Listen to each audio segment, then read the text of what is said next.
Maybe that's better. Thank you, Chris.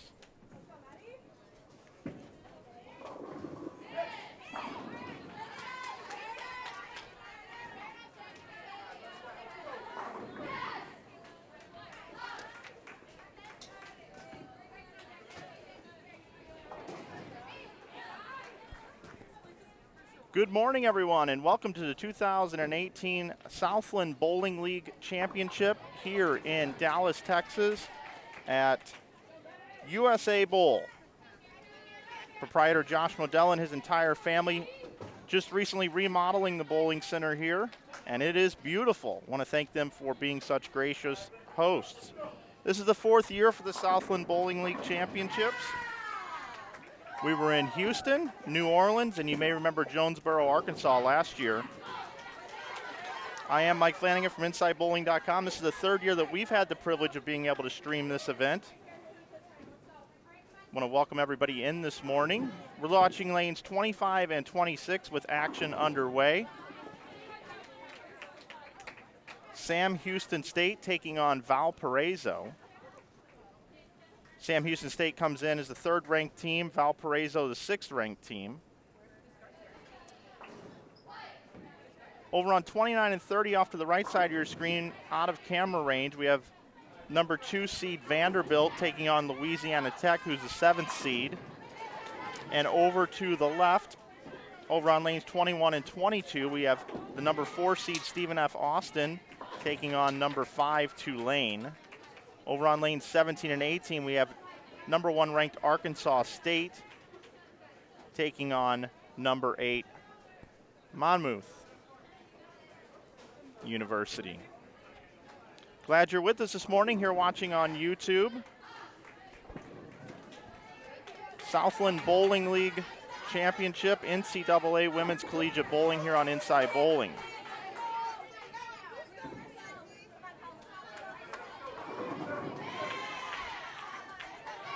We do have an interactive chat on YouTube. If you have any questions or anything that you would like to ask us, I can certainly see if I can get some answers for you as we bring you this coverage this morning here from Dallas. We'll have coverage for you today for round 1. Then we will be back at 1:30 p.m. for round 2. Then tomorrow on Saturday at 8:30 a.m. we'll be here for round 3, which will be matches 9 and 10. And at 1:30 again for round 4, matches 11 through 12. And then again at 5:30 on Saturday, a little bit longer day, we'll have round 5, which will be match 13 to see who will take on the number 1 seed who will be undefeated in the winner's bracket. That'll be decided in round 4 earlier in the day. And we will conclude Sunday at 9 a.m., match number 14, the championship match at 9 a.m. Sunday. So you want to make sure that you want to be around for that. Not going to want to miss that. I want to say hello to Gus, Chris, Ace, and CLZ Design in the chat. Format here today is right now you're seeing a team game here in round number 1. They're bowling a complete team game where each bowler will bowl a complete game. Total pins will determine which team will win. Then part 2 of competition, they will bowl 5 Baker games. And it'll be total pinfall to determine who wins that. If the same team wins the Baker bowling that won the team game, the match will end and a team will advance and a team will go down to the loser's bracket. If there is a tie, they will then bowl the best 4 out of 7 Baker matches right here on lanes 25 and 6, the same pair. I think everything's working well this morning. Thanks for everybody commenting in the chat, letting us know.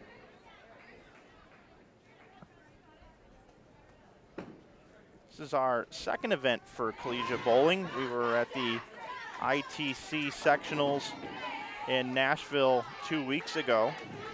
So we're getting our college bowling experience in here. This is our 3rd year, as I said, with the Southland Bowling League. I want to thank Chris Makovski for allowing us to come and broadcast this event. Folks at the Southland Bowling League run a top-notch conference, that is for sure. Every year they make me feel welcome, and also on site we have Rick Barbera.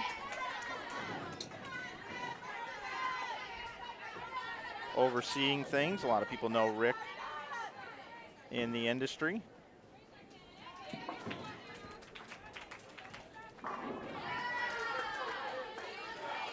Also would like to welcome on Thomas Samuel here on site, overseeing everything. And back-to-back years, Travis Day here as well. And if I missed anybody, I'm sure they'll give me a list, but a lot of folks here working hard putting on this event for these young ladies. There's a lot of good bowlers here too, and we will get to them. Talk a little bit about Stephen F. Austin University.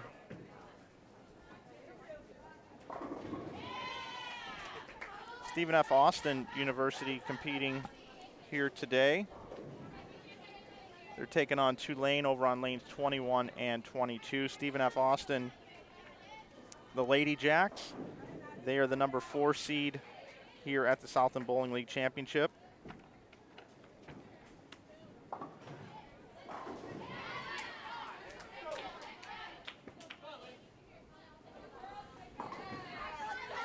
They're taking on Tulane today.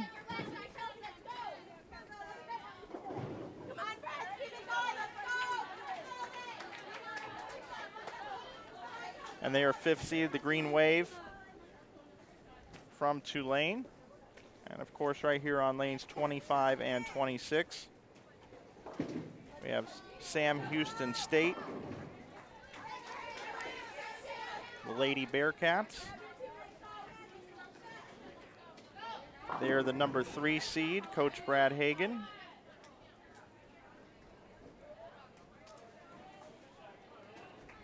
Taking on Valparaiso.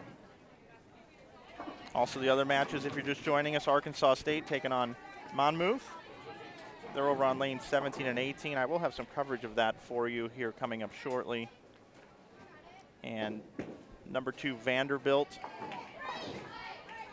taking on Louisiana Tech over on lanes 29 and 30.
I want to talk a little bit about the oil pattern here today.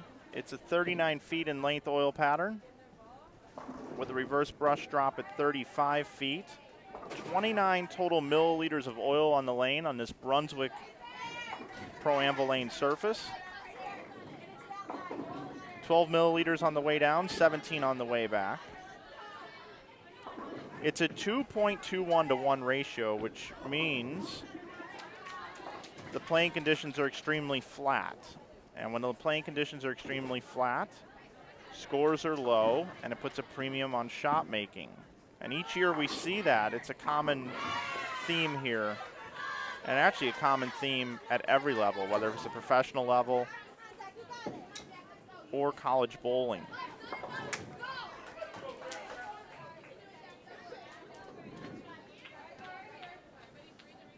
We're using Kegel ice oil. And the age of the surface is 20 years old.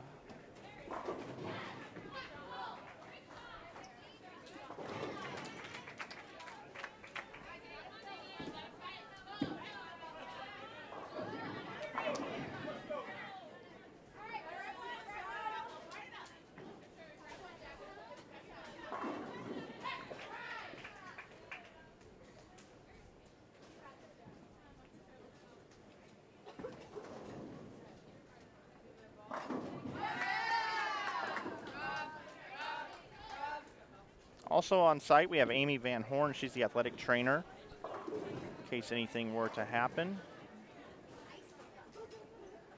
Of course, I mentioned Thomas Samuel, the executive director of the Southland Bowling League, here also on site. Travis Day, Emily Honeycutt.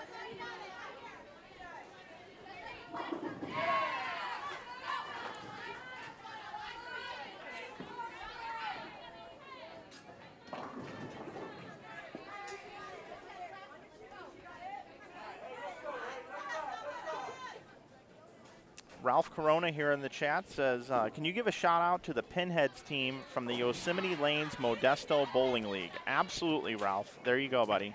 Glad you're here watching women's collegiate bowling.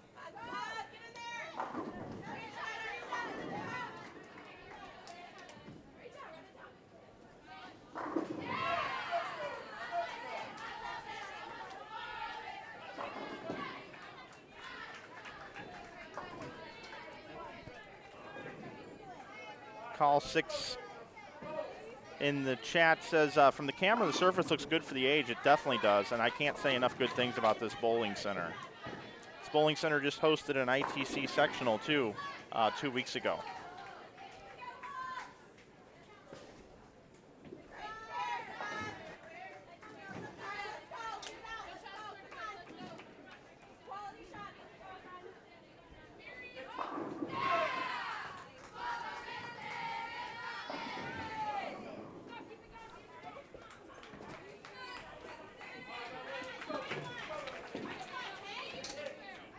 Sam Houston State stringing some strikes now.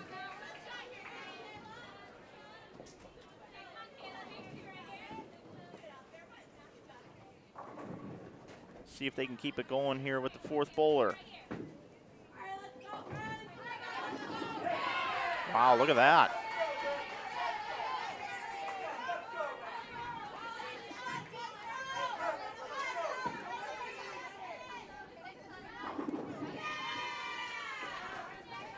Crossover for Valpo.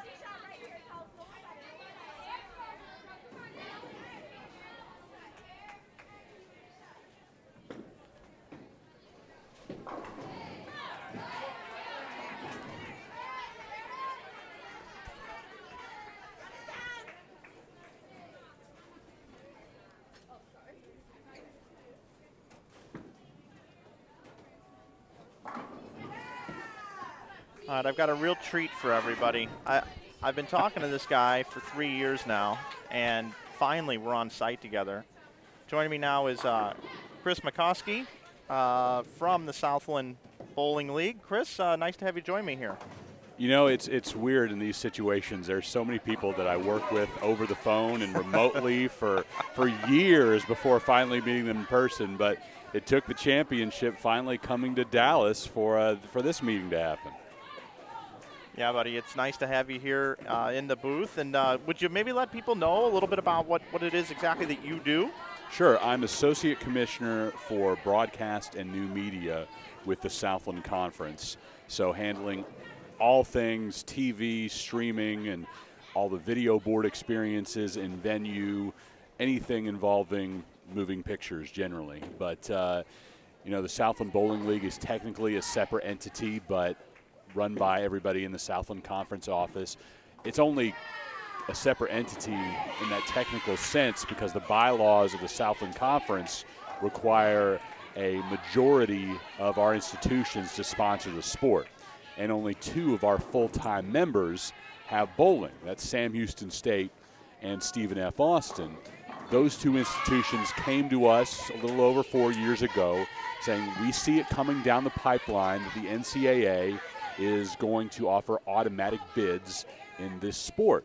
And we need an avenue to be able to acquire one of those automatic bids. So can you organize a bowling league? So we made out calls to other independent universities, those that had conferences that also didn't sponsor bowling. And you see the 8-team grouping we came up with. Yeah, and it's a good group. And I see these ladies compete. I've broadcasted some other NCAA events, and these 8 teams got to know each other very well through this Southland Bowling League. And it's almost like at events, it's like, even though they're competing against each other here, when they go to the larger events where more schools are represented, it's almost they feel a little bit like family here. Yeah, and that's, I think, what a good conference will do for you. We've seen that overall as a Southland conference, that our student athletes have that bond. It's interesting. I'm not sure it's the case on all of our bowling uniforms in this league. I see them on a couple. But in the Southland Conference overall, every single student athlete has a conference logo patch on their uniform. That was not something that was dictated by the conference. That was the Student Athlete Advisory Council coming to us saying, we want to have that bond when we see each other in non-conference competition. We're rooting for those teams. When we see those other conference schools in NCAA tournament play, we feel like they are a part of us, we're a part of them, we're all together, and we want to show that and show that everybody in this league has that togetherness. And that's really, I think, what makes it special to me. You see a ton of those conference patches around the country, but in our league, it was born from the student athletes wanting to do that. That's pretty cool. That's really cool. Hey, how about this bowling center here? How about this beautiful USA Bowl here in Dallas? I know that the last couple of years when we've had to set up like the night before and some things like that, and they've allowed you guys to come in and set everything up ahead of time, and everything's running extremely smooth here this morning. Josh and the entire crew here are just doing a great job. Couldn't have asked for a better host. I think the number one thing, and unfortunately most of you I know will just be watching on the stream, not able to join us here in person, but you walk in the main entrance of this center, and Southland Bowling League, our competition is right in the middle. It is the featured event here this week. I know at other places, while they've been good hosts, it might be over to the side, and there's a lot of other things going on in the center. But, man, you walk into this place, and this is a championship venue, and it really feels like it this week. From the banners that we're able to display and all of the team colors everywhere, the logos on the scoreboards. Yeah, you're right. Josh, you could tell from the moment that you met him, I think, that he was fired up about hosting this competition. They do a lot of great amateur events in this center. He has been incredibly supportive of amateur bowling. And to be able, I think when he saw that he had an opportunity to have the top women's collegiate bowling league in the country here in his center, he jumped at it in a second. Absolutely. And you talked about the banners. I'm going to take the scoreboards off for a minute just to show everybody exactly what you're talking about. That's one set right above the pins there. You see the logos from all 8 institutions, and above that you see a huge championship banner. Might be a little tough to see on this setup right now, but yeah, right above the logos, the big championship banner. And then on the left and right-hand sides of the lanes that we're using for the championship, banners for each school as well, and their team colors, a really good look. And yeah, just adds to the atmosphere. And behind us, bleachers for all the fans that are here. A lot of parents have made their way out this morning, and I know more will join us throughout the weekend as we get deeper and deeper into the bracket. How much broadcasting do you personally do these days? Not as much anymore. That used to be a big part of my job, was broadcasting from our basketball tournament, our baseball, our softball.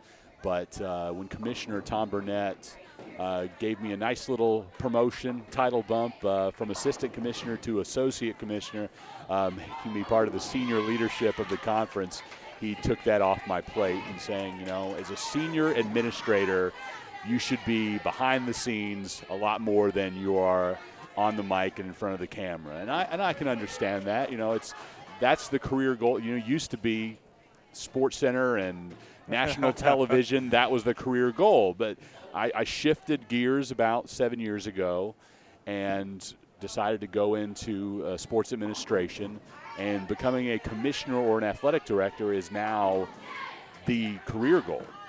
So if I have to take that on-air part off my plate, that just goes towards that end.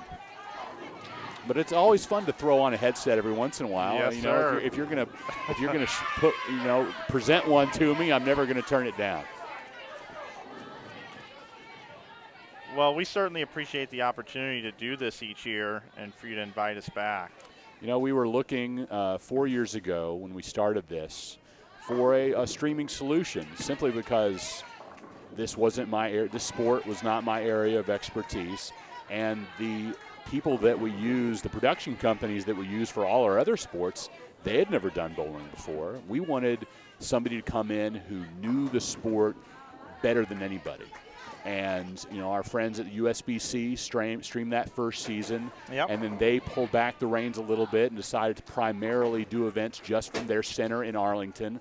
And we knew that this championship was going to travel year after year. And like you mentioned off the top of the show, we've been at 4 different centers now over the last 4 years. So, you know, I asked them for some recommendations, and you were at the top of the list, Mike. And we're glad that you were. And, you know, I think to a man, every single coach in this league, every single student athlete I've had a chance to interact with has appreciated going back, not just the live, the ability to go back on demand and watch these featured matches after the fact. They've enjoyed the commentary, not just about you know, the schools and the student athletes themselves, but about exactly what you're seeing on your screen. You know, the types of situations that student athletes are in. You know, in a baseball game, I see something on that field and I can predict, I can tell you what we're looking for. What, you know, somebody, I think they're going to lay down a sack bunt here. I think they're going to try to push it to the right side of the infield because the left side of the infield is up or whatever. But in bowling, you're the guy who knows all that in the bowling realm. I could tell you that in baseball, but no, Yeah. we're very thankful to have you on our team. Well, I'm happy to do it. As I told you, you know, I've been cutting back a little bit. I have a big workload these days, but you know, this is one that's kind of on my schedule. I'm kind of loyal to who's you know, has used us in the past, I guess. And I do a lot of stuff solo nowadays. But you know what? I've picked up more subscribers for the YouTube channel, which if you're not subscribed to our YouTube channel, would love a subscription. We just rolled 11,000 subscribers. Someone just mentioned that in the chat. We also have a question here from Kevin Williams. Wants to know what's the pattern. Looks fairly flat. We did go over that a little while ago, but I'd be more than happy to take a look at that again. It is 39 feet in length. It is a 2.21 to 1 ratio, which means very flat, high demanding shot making is needed. You see this type of pattern on the professional level as well as at the highest level of collegiate competition. So definitely a pattern that you want to see determine a championship. So kudos to whoever came up with the lane pattern, and each year it's been tough and flat, and a deserving champion is always crowned. You know, you talk about the deserving champion and how much more that means this year over the past 3 years. We talked about it a minute ago that this league was formed so Sam Houston State and Stephen F. Austin and now these other 6 schools could have a path to that automatic bid. And for the first time, the NCAA is offering automatic bids into the tournament this year. So the winner of this moves on to the national stage. The other teams, like every other sport for selection shows, now has to sweat it out. Every single one of them, other than the champion, sweat it out for that bid. In the past, it was all at-larges, strictly 8 teams picked regardless of winning your conference championship. This league championship did not hold any more weight than any other event you went to over the course of the season. Now it does. That AQ on the line and that drama in that final match is going to be a lot of fun to see. We've got about a 20-pin match here on lanes 25 and 6 between Valpo and Sam Houston State, but I do want to take a moment to move over to the other pair that I do have cameras on. Let's take a peek in on lanes 17 and 18, where we have Arkansas State taking on Monmouth. Arkansas State, the number 1 seed in our bracket. And you and I have both had to struggle with this name, not being as familiar with this school as others, but Monmouth. Yeah. Monmouth out of New Jersey, and probably the biggest outlier when you look at the name Southland Conference, a school from New Jersey, part of the league. Right. But, like I said, it was strictly finding 6 other quality bowling programs that did not have a conference home. And, we put out various invitations and, consulted with the other coaches who had already come on board. And Monmouth was one of those teams that they designated as it's not like other collegiate sports where you have a regular season competition and conference where you're having to go to one place one weekend and another place on Wednesday and, travel in your league. It's one weekend a year. And regardless of whether you're from New Jersey or Oregon or London, you can come to Dallas for one weekend a year to compete for a championship. And speaking of Monmouth here, we've got an early lead by Monmouth over Arkansas State here in this game number 1. It's a traditional team game, and whoever wins this will go up 1-0. They have an opportunity to tie things up or shut them out and go 2-0 in the next part of our competition, which is 5 Baker games, total pins. If there is a tie after those 2 competitions, then they will then move on to what will be the tiebreaker, which is a best-of-7 head-to-head Baker competition. Of course, Baker competition is where the ladies all bowl one complete game together, with the leadoff bowler bowling the first and the 6th frame, the second bowler bowling the 2nd and the 7th, the 3rd and the 8th, the 4th and the 9th, and then the anchor bowler bowls the 5th and the entire 10th frame. However, the coaches do bring more than just 5 players, and they have the opportunity to sub in an athlete at any given time. Once someone comes into the game, whoever they replaced is not allowed to bowl the remainder of that game, but then can come back in at any other game. Let me ask you this, Mike. This is your 3rd year with us, as you mentioned. Just the change over the last 3 years as this bowling league has progressed. Obviously, like you said, the camaraderie has changed and improved as these bowlers get to know more of each other. But I imagine you've seen the competition level rise, and the overall presentation, I hope, has been better year after year. Yeah, I'll tell you, I'm certainly more comfortable. I think the coaches are more comfortable. And, the same crews kind of work together for the most part. Having Rick here, I think, is a big help as well. I've been very impressed with just everything, the presentation, the banners every year. I've seen, I think the first year I came here, talking to the coaches and the ladies, we got to kind of bowl this thing. We kind of got to bowl this thing. It's something we need to put the time and effort into. But now it doesn't feel like that anymore. It's the automatic bid, I think, it does a lot to raise the stakes. And, I mean, you can't, I don't think, put enough emphasis on what that means this weekend. And just, I imagine, going from last year to this year, you add that to the mix, and makes it for a much more intense weekend. It's just like anything else. If you're going to build a skyscraper, it's not fun to dig the hole, set the plans, get the building permits. It's fun once you start seeing it go up. Yep. And I think that's what we finally have here. You guys have done a really nice job just promoting this thing, like on Twitter and Facebook and just all over the place. It's been pretty cool to see it promoted as if it's any other sport. Sometimes in bowling, a guy who's been around bowling his entire life,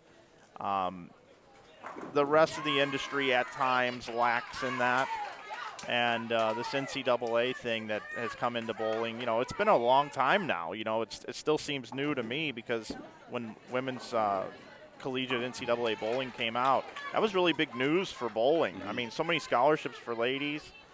And I know that, they'd like to have the men's side, also go NCAA, but obviously for the reasons of having is it the Title IX? That's part of it, and the scholarship, as far as making it even on either side, more often than not, when you see an NCAA sport added, it is a women's sport right now.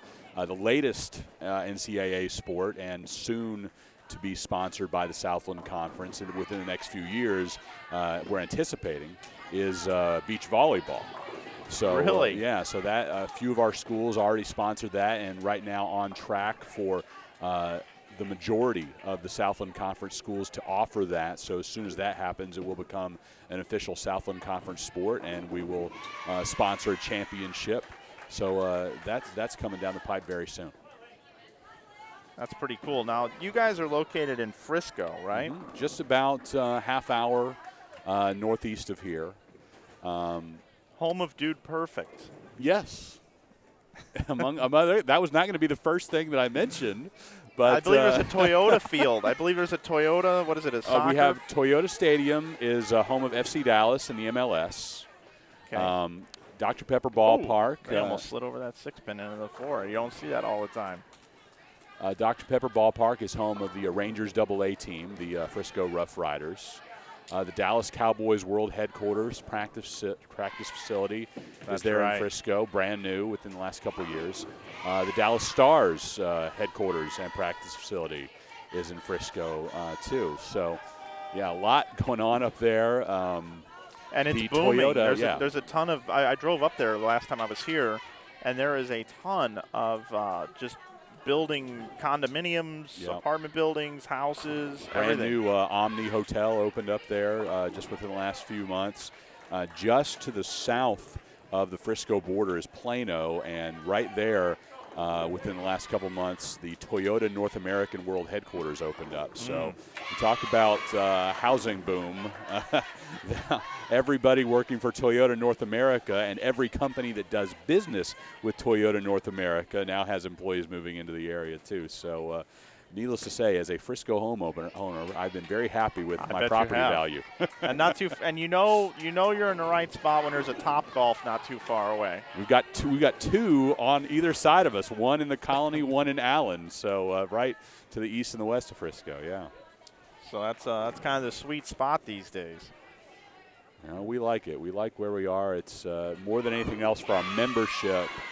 It's easy to get to. 2 major airports within half an hour of Frisco with Love Field and DFW, and that's what they want to see. And that's circling back to why we're here this weekend. That's a big part of what makes USA Bowl here in Dallas so attractive is, not just the regional schools that are in this league, but the ones that travel a little bit further. Vanderbilt and Monmouth, for example, easy access to DFW or Love Field, so they were able to get in here easily and will able to get home easily on Sunday after the competition. A lot of advantages to being here in Dallas, and it all really starts and ends with our hosts here, USA Bowl and Josh. Just he's fantastic. Awesome. Yeah, I love me some Josh. He called me and was super cool on the phone ahead of time. Went to get everything ready. Went and got some extension cords for us. He's top notch, and Monmouth here. 55-pin lead over Arkansas State, but we're going to jump out of here and head back over to our featured pair lanes 25 and 26, which is actually going to be the championship pair come Sunday morning at 9 a.m., which you're not going to want to miss. It's a 39-pin lead currently for Valparaiso. So right now in our 2 matches that we have cameras on, the lower ranked seed, 6th ranked Valparaiso, currently with almost a 40-pin lead on Sam Houston State. And Monmouth over Arkansas State right now, 30 pins. Still really tight matches here as we get going here this morning. Team game round number 1. After this, we'll have Baker for you. And then if it's tied up 1-1 after the team game and the Baker game, we'll have a best 4 out of 7 Baker match for you. And then we'll come back today at 1:30 for matches 5 through 8. And we'll do it again. We are in a bracket format. It's double elimination here at USA Bowl here in Dallas, Texas. And looks like Bowling Music Network just came on here in the Bowling Center. We've got announcements going on here. Josh will get on that in a half second. It is about an hour from when the center opens to the public, so all the things that they normally would pop on at this time, but they'll get that corrected here in a moment.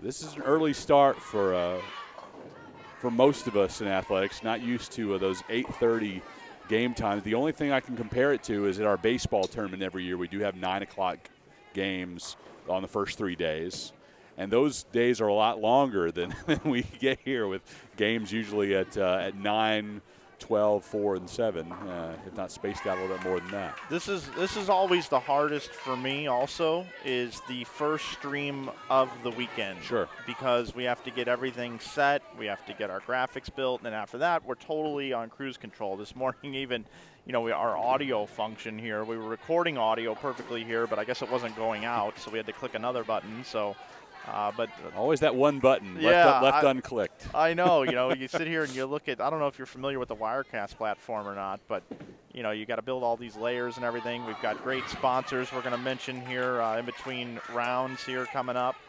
And also, we do have our interactive chat. If you want to support us, you can hit the like button down below. That helps us with the ranking on YouTube on live sports that are out there broadcasting today. Carlos Musso here in the chat says, is there any way to support the work you do, Mike? This is awesome. And there actually is now. You can do crowdsource funding through, many different ways. And we chose to do merch. And we've got some pretty cool T-shirts available over on our website at InsideBowling.com. If you'd like to take advantage of that, you can save 15% with coupon code YouTube. So just head over there, coupon code YouTube, save 15%. And that's how you can support. And if you don't want to support in a monetary way, just subscribe to the channel, hit the thumbs up every time we go live, and that'll be enough. You can follow us on social media as well, Facebook, Twitter, and Instagram, and you just type in any of those things and go @Inside Bowling or /Inside Bowling, and we're there on all of those. Exhausting keeping up with all those platforms.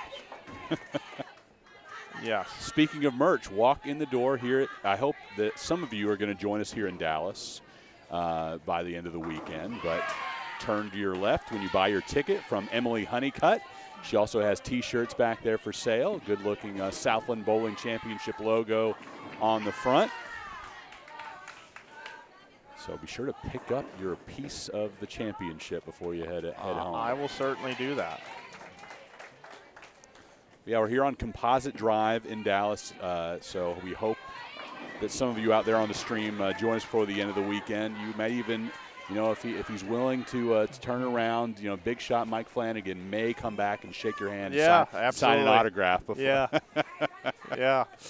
I'll tell you, I was working a PBA event in Columbus, Ohio about a month ago, and I posed for about half a dozen pictures or so with people. You're a star. Yeah. Well, I think that, it's just like a radio personality or something, It's amazing what you say on these airwaves sometimes. I have people out in the chat will say, hey, Mike, there's a Steak and Shake 1.2 miles away from where you're streaming. I'm sure you're going to head over there, because they heard me talk about Steak and Shake in the past or something like that. So, but, as you said earlier, I love bowling, and bowling is pretty much all I know. I follow all other sports, and I can hold a conversation with just about any major sports league team or event. But bowling's my love and my passion.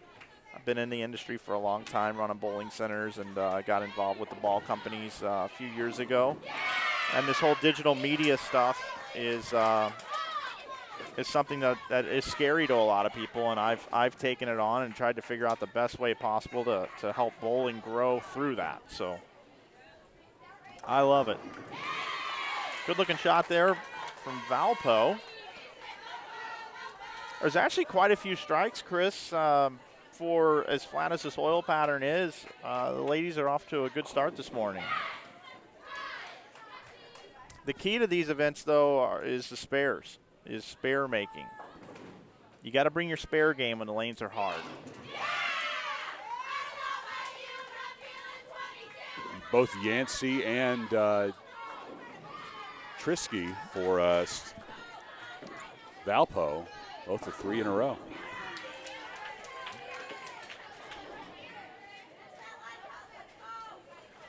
Zavada for Sam Houston State with 3 strikes in a row as well.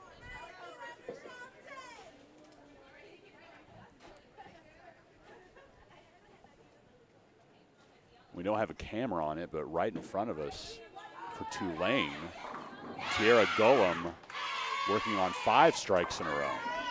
Spare strike, spare 5-bagger up in the 9th. But we'll see everybody. I think that's probably a point that we should mention, Mike. You know, we have these 2 featured matches that we're going back and forth on a little bit here in round 1. But by the end of day 1, you'll see all of the student athletes on each of the teams. And obviously, as we get deeper and deeper into the bracket, we'll see more on the winners bracket side, and try to feature every single student athlete that's in this event.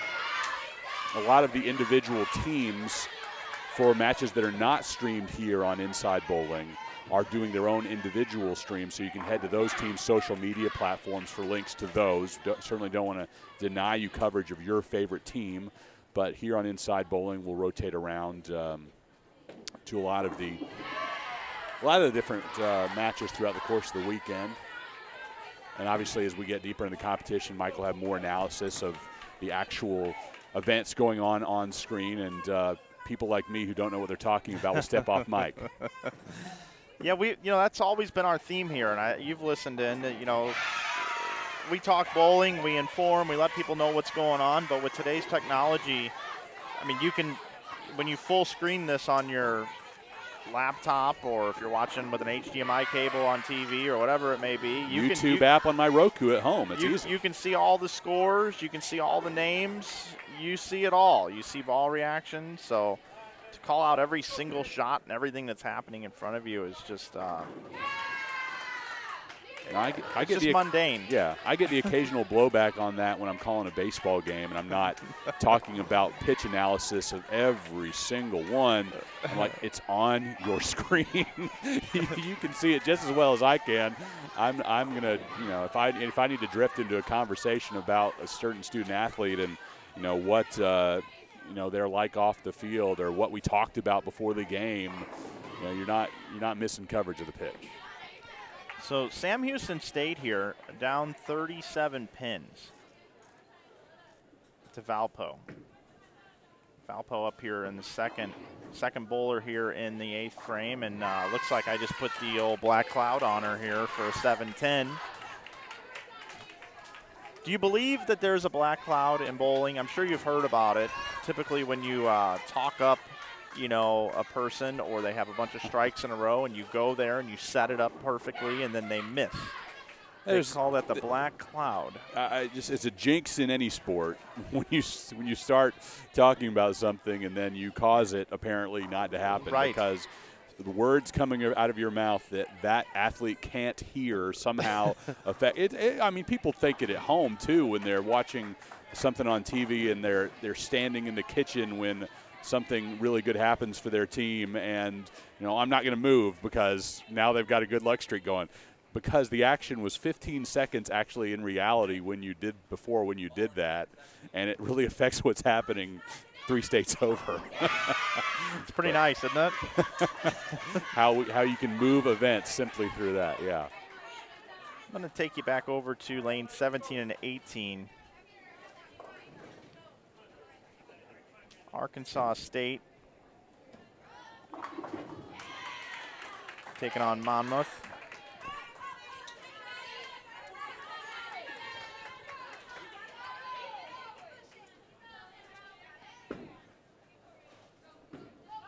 It's a 31-pin lead right now for Monmouth.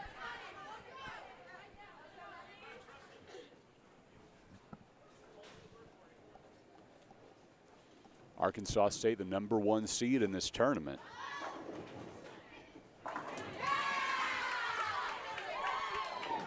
Those, as we mentioned, this league does not have a regular season, so the seeds in this tournament determined strictly by RPI, by ratings percentage index, throughout their course of their regular year. But 1 through 8, there's not a whole lot of difference. These are 8 of the best collegiate programs in the country. So plenty of parity when you go through all of these teams. And look at the line right there from Monmouth on the right-hand side of your screen. Corolla, May, Solberg, and Evans all coming through with strikes in that 8th frame. On the other side, 4 out of the 5 also coming with strikes in the 8th frame for Arkansas State. So what an incredible 8th frame for both of those schools. Yeah, I just went down to 29 and 30 to see what was going on in the Vanderbilt match. And Vanderbilt has a whole lot of strikes going into the 10th frame and a 45-pin lead. So it looks like, unless something crazy happens, Vanderbilt is going to go up 1-0 over Louisiana Tech down on lanes 29 and 30. Fun fact that I'll give you here, both Louisiana Tech and Arkansas State, former full-time members of the Southland Conference. Really? Back in the day. Arkansas State now in the Sun Belt for its full-time membership, Louisiana Tech in Conference USA, but finding their way back to an association with the Southland again, now for bowling.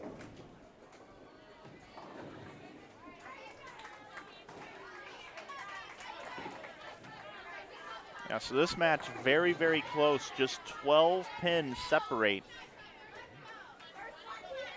And you know, in March Madness, we've seen some upsets. The biggest upset in the history of NCAA men's college basketball. A 16/1. Yeah. And now here we are with an opportunity for an 8/1 here today. It's been a weird year. The saving grace, though, for Arkansas State, this is double elimination. So their year would not end, unlike what happened to the Virginia men's basketball team. They would still have an opportunity. And even if they were, unfortunately for their sake, if they were to go 0-2 and drop a game in the loser's bracket, they'd still have a great shot at getting an at-large bid in the NCAA national tournament. Connor here in the chat wants to know, are we going to be covering the NAIA National Championship? And no, I am not, Connor, but I appreciate you asking. If they're looking for somebody, I'll give them my highest recommendation.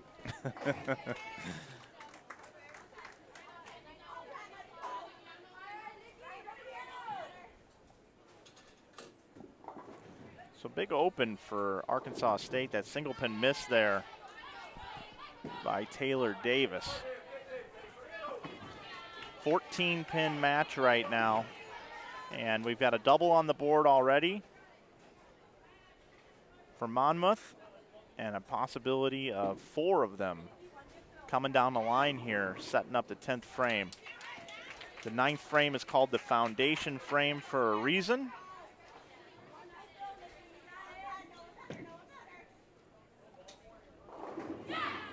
That's a big triple right there for Arkansas State. Leah Glazer keeping her team in it. Pretty much frame for frame, shot for shot right now, with that shot going ahead by 1 player here. Now Arkansas State has a 16-pin lead, but they do have a frame in hand.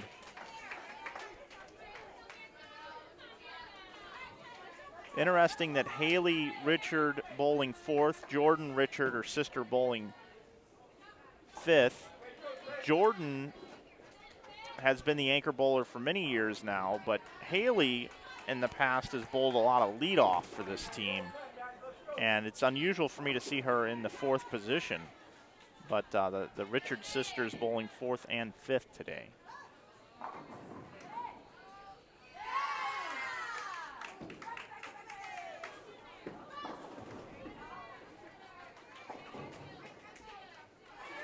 Monmouth taking their time.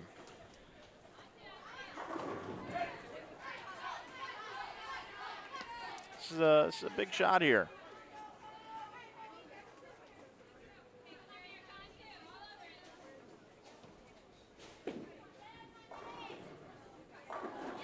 Wow, what a huge crossover.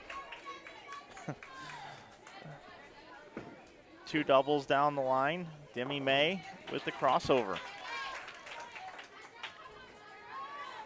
Filling frames, Haley Richard. And Chris, once in a while, we see a major talent, someone that's almost a freak of nature with the way that they deliver a bowling ball down the lane. And Jordan Richard is one of those.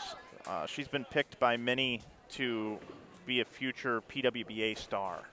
And we're getting a chance to watch her here on lane 17. She's got a very high rev rate. And you can see all the pin action that she creates, all the power. She's a fun bowler to watch. And of course, she gets the strike in the 9th for the double, which if it comes down to it, she needs to step up in the 10th frame and throw a couple of strikes to get the 1-0 lead here for her team. Having a double going in certainly puts you in a good position, but currently right now, all eyes on Monmouth. Anchor bowler. All right, just a 6 pin.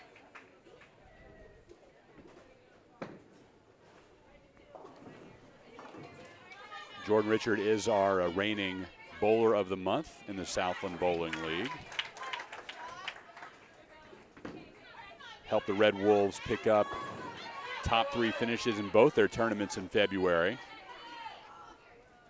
averaging 220.3 pins per game in traditional matches. I'm going to go back over to lanes 25 and 26 at this time,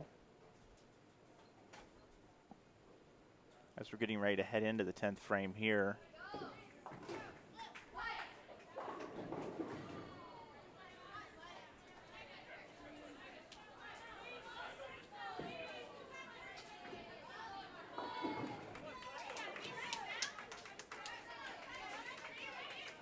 .56 pin lead for Valparaiso.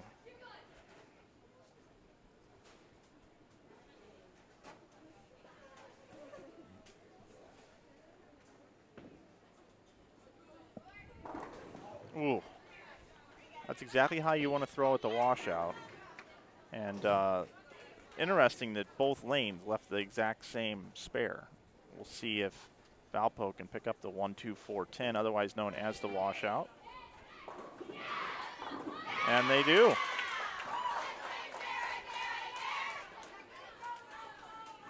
Go back over to this Arkansas State match. Just starting out here in the 10th frame.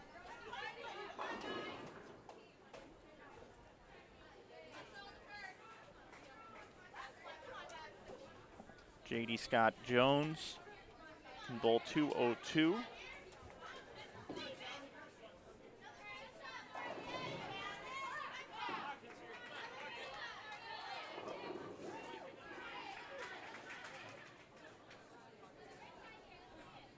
Possible 203 for her counterpart. 200 is a really good score on this flat oil pattern.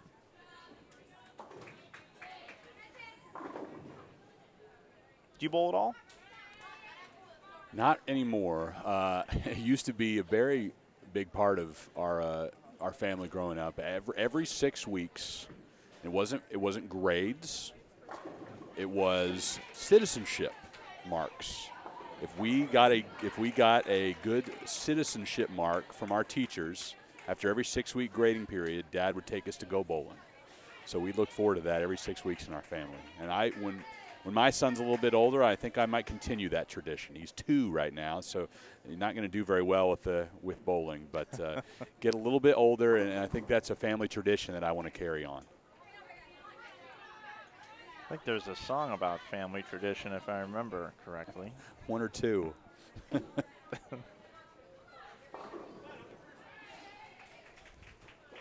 right, a 4-8. 49-pin lead.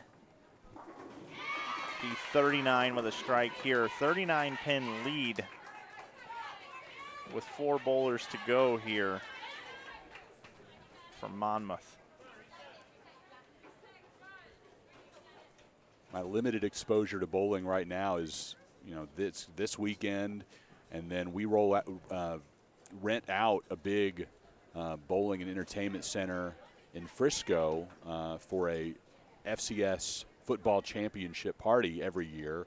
All the student athletes involved there take part, and most of them will head out to the lanes at some point. But that's always been a big hit in Frisco. Everybody gets a cowboy hat when they walk in the door too, as their gift. Pretty cool. We had James Madison and North Dakota State here this past year for the FCS championship in Frisco at the aforementioned Toyota Stadium. But for the Southland Conference, not a ton of events right here in Dallas-Fort Worth. So a real treat for us to be here in Dallas this week. And in about a month's time, we'll be up in McKinney for our men's golf championship. But for the most part, the staff has to travel to go to championship events. So it's really cool to be able to be here close to home and sleep in our own beds and still be here for championship competition. It is always nice. By the way, those of you that are interested in our bracket, we do have one final to report. Vanderbilt did defeat Louisiana Tech. They'll be moving on to the Baker competition as soon as these other matches have completed. Also need to let you know about another upset here. Stephen F. Austin, number 4 seed, down 113 pins with just 2 players to go against Tulane.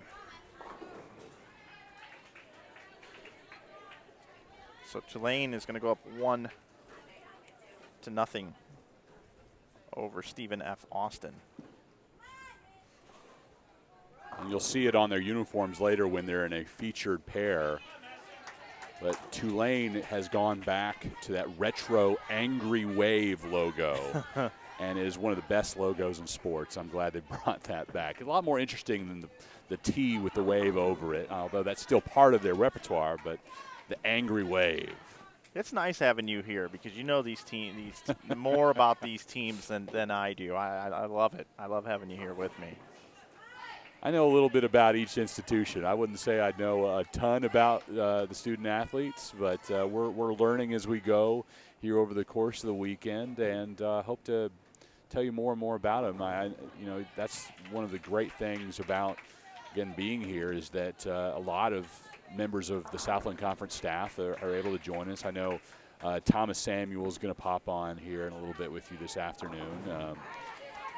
New executive director of the Southland Bowling League, a big responsibility for him with this being, again, the top bowling conference in NCAA women's bowling in the country. So a big responsibility for him. And John Williams, the deputy commissioner of the Southland Conference, is also here with us. Tom Burnett, the commissioner of the Southland, will join us on Sunday. No doubt he's watching us right now.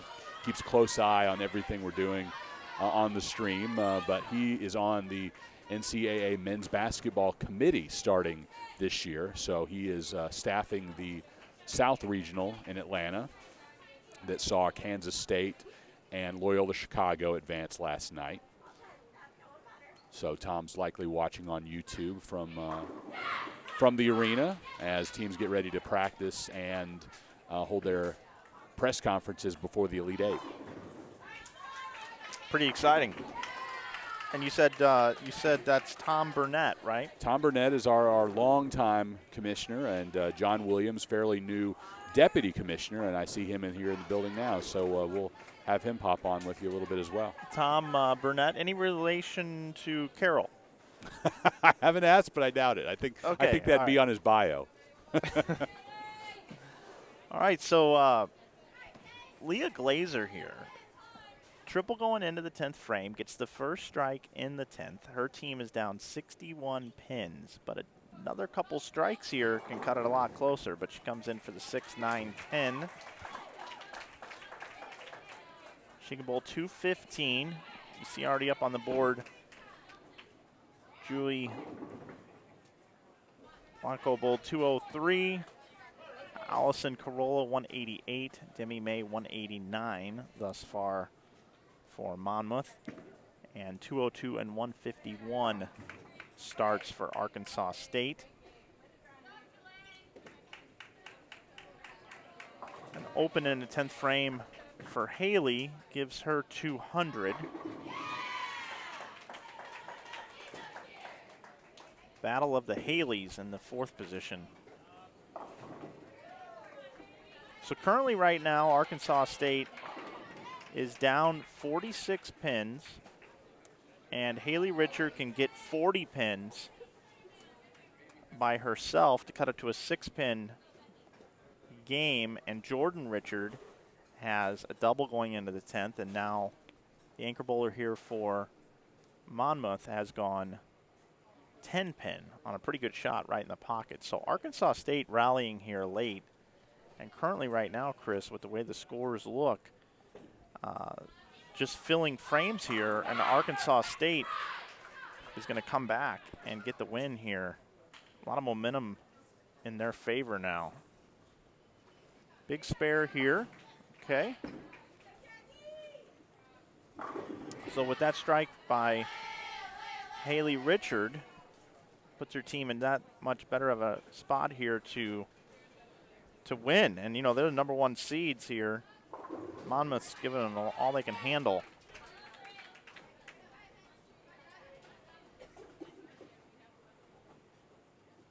You're going to hear it if we get a double here out of Haley Richard.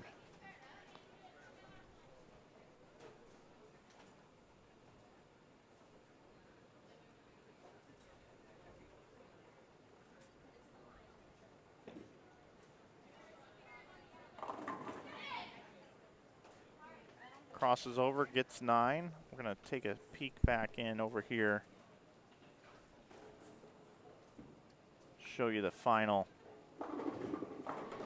of Sam Houston State and Valpo. Valparaiso is going to win. They're up by 42 right now. Back over to lane 17 and 18. Spare for Haley Richard. Jackie Evans finishes with 188. So it was 968 for Monmouth. And Arkansas State is down 44 pins. And Jordan Richard, current player of the month, can add 60 pins. Down 44. Got to have a strike here.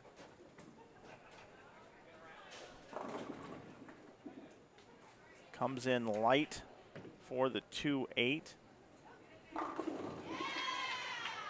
And according to my math, that's not going to be enough. She needed a strike there. Sometimes the scoring units can deceive me, so that's unofficial.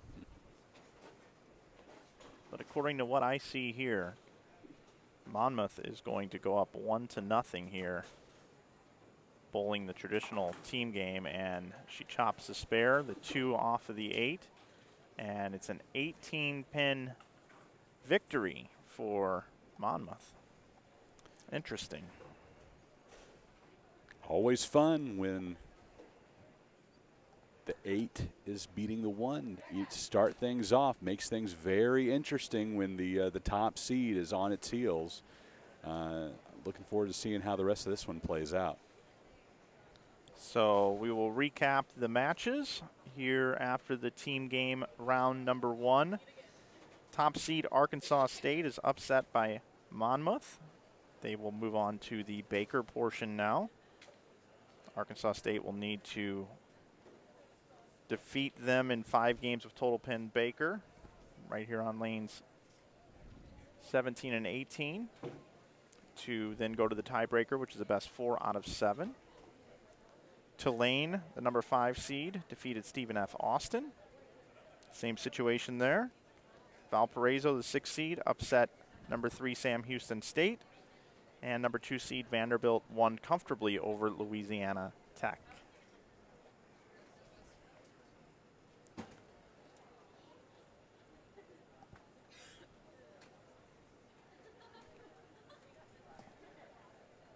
Mike, I'll see if I can send Thomas Samuel your way. Again, the new executive director for the Southland Bowling League. His first time running this championship, but I think by now, with the game under our belts, that his calmness is at a point where he can probably step away from his duties to hop on Mike. But again, really good visiting with you, and you too. Glad that we could finally meet in person after so many years of going back and forth on the phone and over email. Yes, sir. Maybe we'll see you again in the booth some more this weekend. Yes, sir. Thank you. Also, everybody, we do have some sponsors here in the Southland Bowling League, and I'd like to go over them now. The Midsouth Bank, it's time to love your bank. Dick's Sporting Goods. Every season starts at Dick's.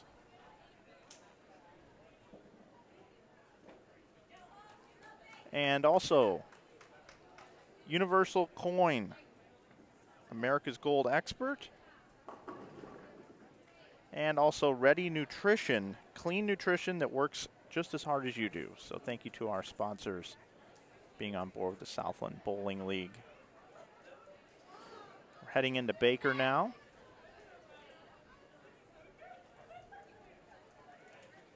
It actually looks like lanes 17 and 18 are going to get started first.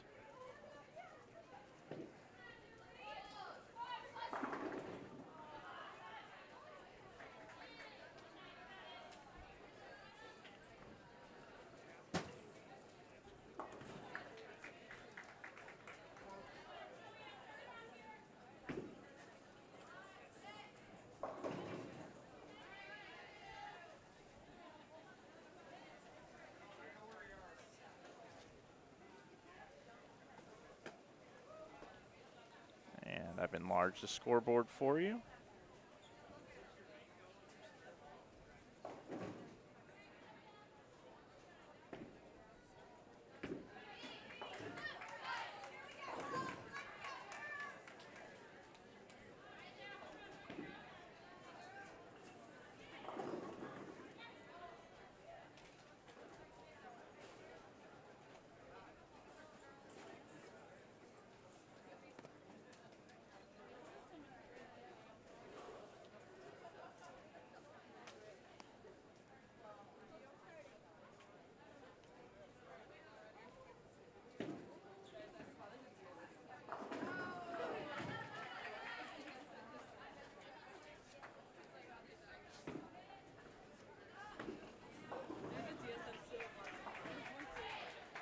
Okay, so Baker game round 1 underway here at the Southland Bowling League.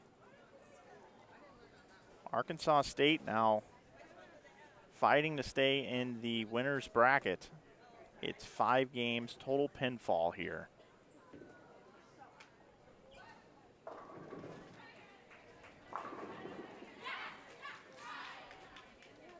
So open spare strike.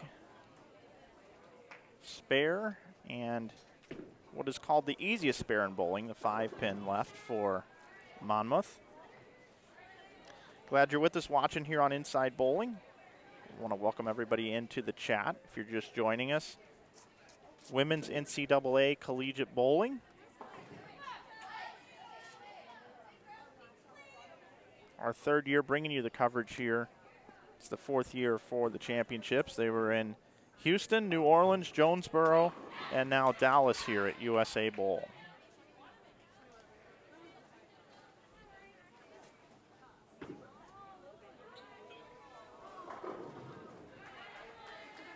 We have lanes 17 and 18 for you, and also lanes 25 and 26. 25 and 26 not quite underway yet.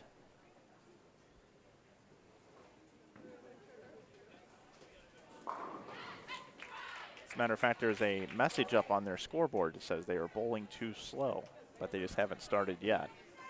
So we'll stay here on lanes 17 and 18. Really cool touch here, too, with the scoring units that they have here. They actually have the team logos in the background up there. We have coverage for you all weekend.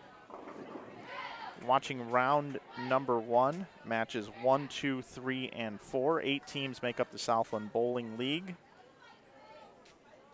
Coming back today at 1:30, we will have matches 5, 6, 7, and 8, where we'll be covering the winner's bracket. We will have the winner of Arkansas State and Monmouth. We'll move on to take on the winner of Stephen F. Austin and Tulane. Tulane up 1-0 so far. So we will have that matchup for you. And then we will also have the winner of Sam Houston State and Valparaiso taking on the winner of Vanderbilt and Louisiana Tech for you on 17 and 18 and 25 and 26. And we'll bring you that coverage at 1:30 today. Be back again tomorrow with matches 9 and 10, 11 and 12, and 13. We start at 8:30 again tomorrow. Be back again at 1:30 and then back at 5:30 p.m. Central Time.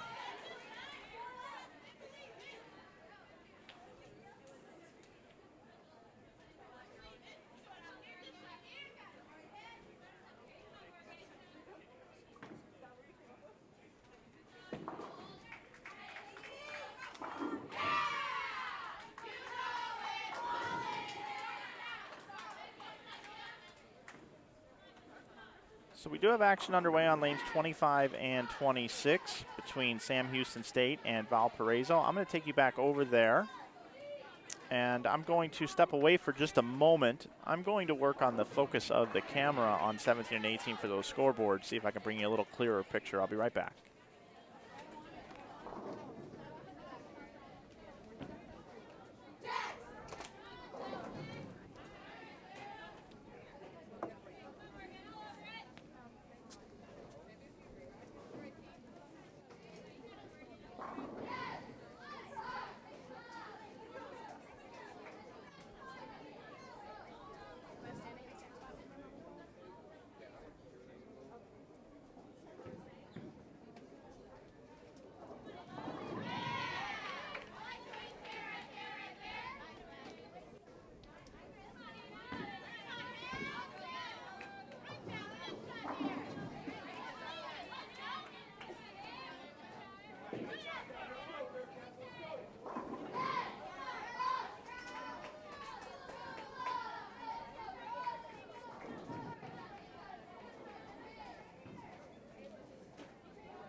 Okay, I worked on that a little bit.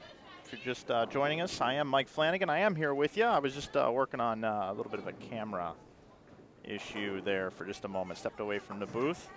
You're watching continuing coverage of the 2018 Southland Bowling League Championship here in Dallas, Texas at USA Bowl. You are watching Sam Houston State University take on Valparaiso in a total pin 5 games of Baker.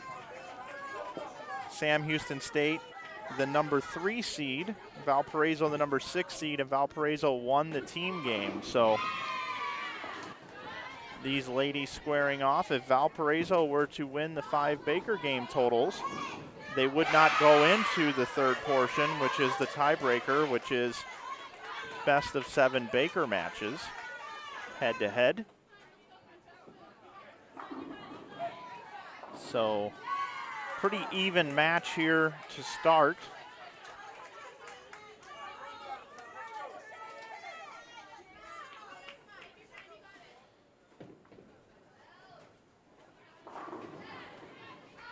Also keeping a close watchful eye over here on Arkansas State and Monmouth University. Monmouth, the number 8 seed, upset Arkansas State in the team game. So they're up 1-0.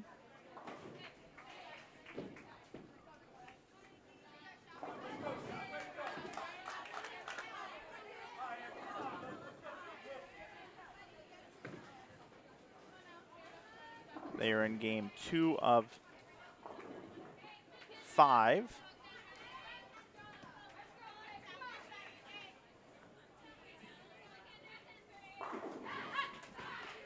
Jordan Richard with a big strike in the 5th frame.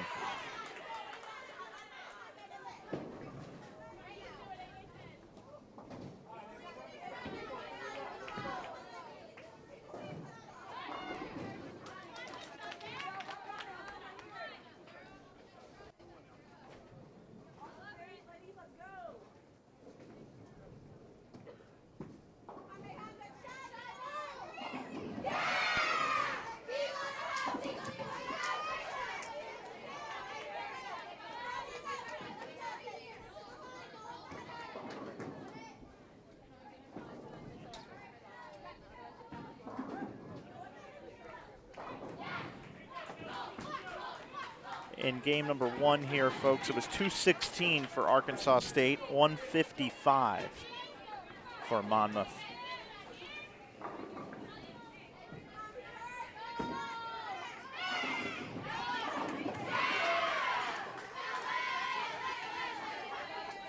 Take you back over here to Sam Houston State and Valparaiso.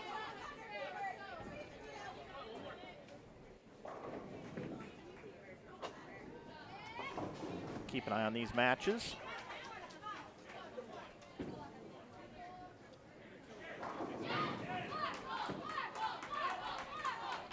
Vanderbilt is rolling over on 29 and 30. They do have the ladies spread out here, a pair between each match. Wow, and that ball got back. And look at the messenger on that one. I do have a replay here, folks, after we see this 4, 6, 7 attempt. Watch this bowling ball. She just whips through it, and the messenger. Pretty powerful shot there. Sam Houston State anchor bowler. Double in the 10th. So they have an opportunity to bowl 159. It was 131 for Valpo. So Sam Houston State and Arkansas State both find themselves down 1-0. They are the higher seeds, but coming up big in Baker to start.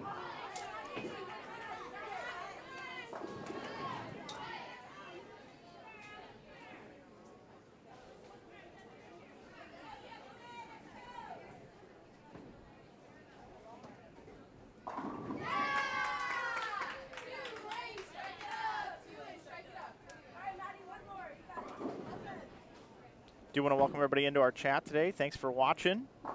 I do keep an eye on the chat throughout the broadcast, so if you do have a question, I will get to it. Say hello to James and Armando, Carlos, Connor, all in the chat. Hello to everybody. Hope you're enjoying watching this bowling today. 159 for Sam Houston State, so they have a 28-pin lead over Valparaiso. We'll pick up the action on 17 and 18 now, where, as I mentioned earlier, Arkansas State bowled 216 the first game here in the Baker, and 155 for Monmouth. So possible 188 this game for Arkansas State. Monmouth can bowl 210 still. Whoa, it's got to hold on. Whew, not exactly how you would cover the 247, but hey, gets the job done. Looks the same on the scoreboard. Here's Haley Richards still bowling in the 4th spot for Arkansas State. Just right of the right rangefinder. Down lane, you see those markings down lane, those are called rangefinders. That ball just never wanted to hook.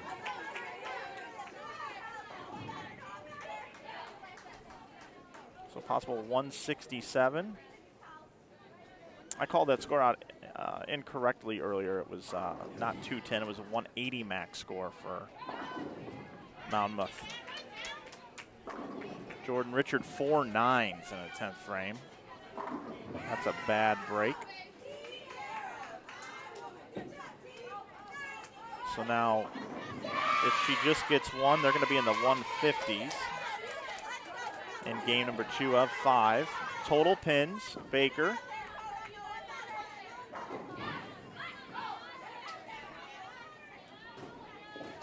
Well, she gives it a run. And it's 154 for Arkansas State. 154.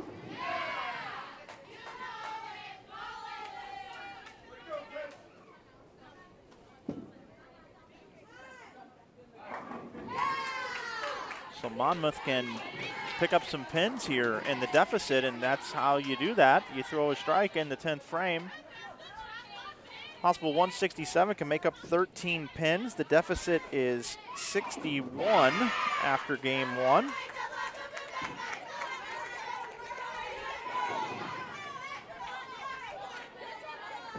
Three to play after this. We're here at USA Bowl here in Dallas, Texas. Josh Medella taking care of things here at the Bowling Center. Proprietor. And a crossover for Monmouth. It's cool to see Monmouth having success here. They got a big deficit to overcome here in Baker. But if they can, they will upset Arkansas State 2-0. A lot of bowling left here in round number 1, and a lot of bowling left here this weekend, as we'll be back at 1:30 today with round number 2. And then we'll shut her down for today. We'll be back Saturday morning, bright and early at 8:30 a.m. Squad's going all the way up until 5:30 p.m. will be the last one we'll start. We'll get done around 7:30. 167 is the score for Monmouth. So they do make up 13 pins. The deficit is now 48 for Monmouth with 3 to play. We will bounce out of here, and we will now go back over to lanes 25 and 26, where we join Sam Houston State and Valparaiso in progress. Sam Houston State, keep in mind, bowled 159 their first game of Baker, and Valparaiso bowled 131. So it is a 28-pin advantage at this point in time for Sam Houston State, and it was Valparaiso winning the team game before this. So Sam Houston State trying to force sudden death, which will be the 3rd round if necessary, which is the best 4 out of 7 Baker matches. The first team to win 4 in head-to-head competition. Baker format, of course.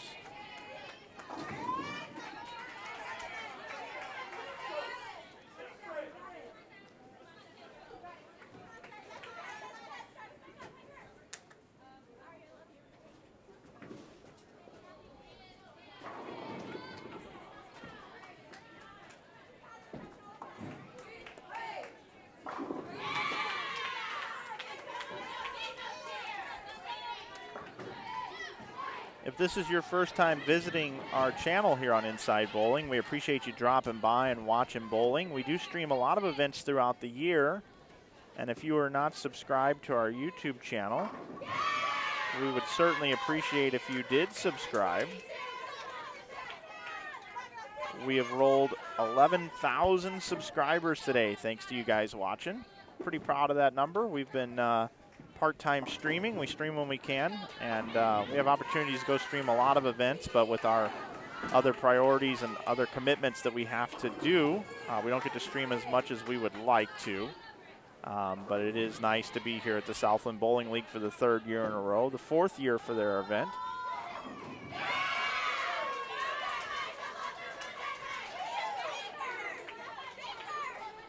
I know you're probably wanting to have an update on what's happening in the Tulane Stephen F. Austin match, as well as the Vanderbilt and Louisiana Tech match.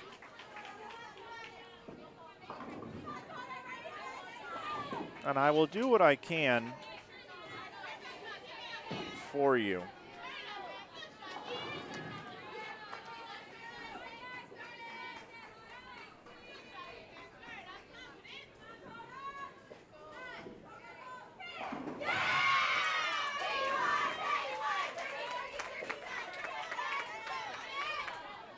It looks as though, from what I can see, Stephen F. Austin bowled 173 the first game.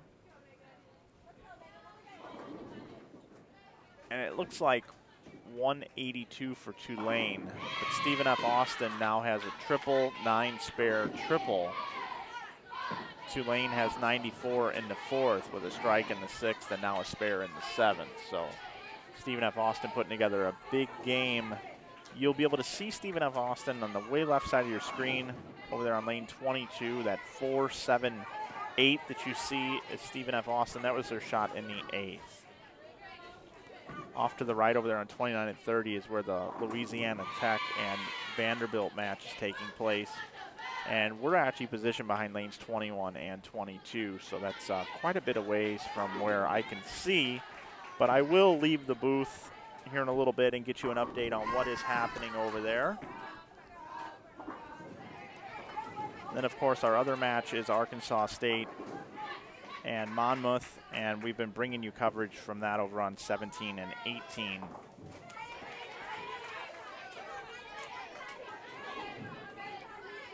Sam Houston State and Valpo about a full game ahead. Or actually a full game behind, I should say, from Arkansas State and Monmouth. They got started a little bit sooner, and pace of play is a little bit faster over there on 17 and 18.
Hello to Kevin Williams and David Justice in the chat. Don't forget to hit the thumbs up button. Yes, David, thank you for the suggestion on that.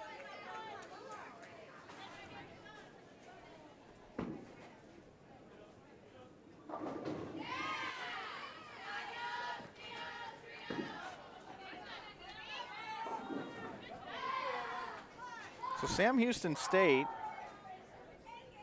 with a 28-pin lead coming into this game, is going to extend their lead with a possible 204. And Valparaiso, struggling, can only bowl 156. And covers it up for 156.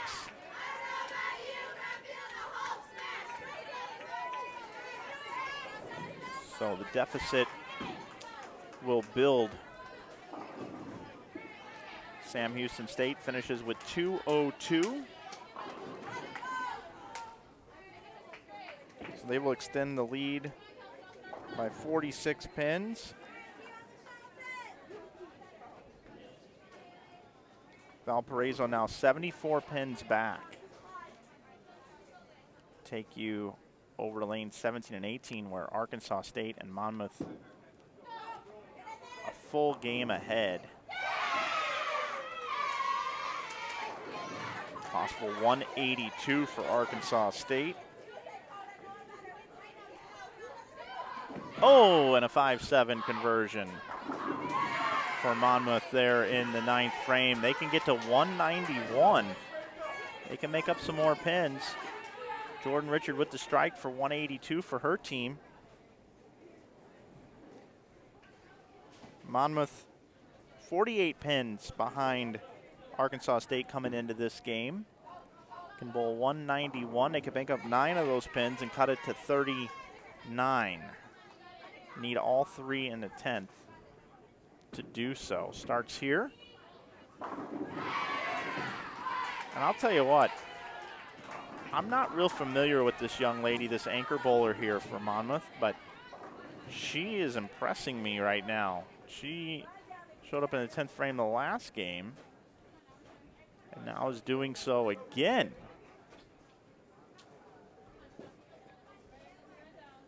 Pretty clutch here, especially facing off against Jordan Richard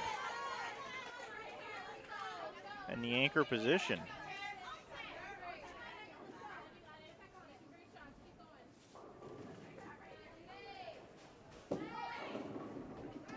Still pretty good shot. Hits the 1-3, so they're going to lose potentially just 1 pin to Arkansas State.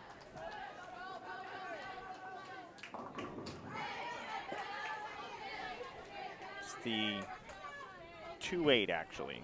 2-8 with the sleeper. It's hard to see on my screen. So let's see. Oh, just gets 1, so that'll be 180. 180 even. So 50 pins is the deficit with 2 to play for Monmouth, taking on Arkansas State. Go back over lanes 25 and 26, Sam Houston State. Valparaiso, Sam Houston State opens up with a double and then a single pin miss. Valpo a little bit behind here, just with a spare to start out. Sam Houston State up on the approach already again. I don't know if there's a philosophy behind that or if they're just feeling it right now. But 3 out of 4 strikes, I think I would just continue at the pace that they are.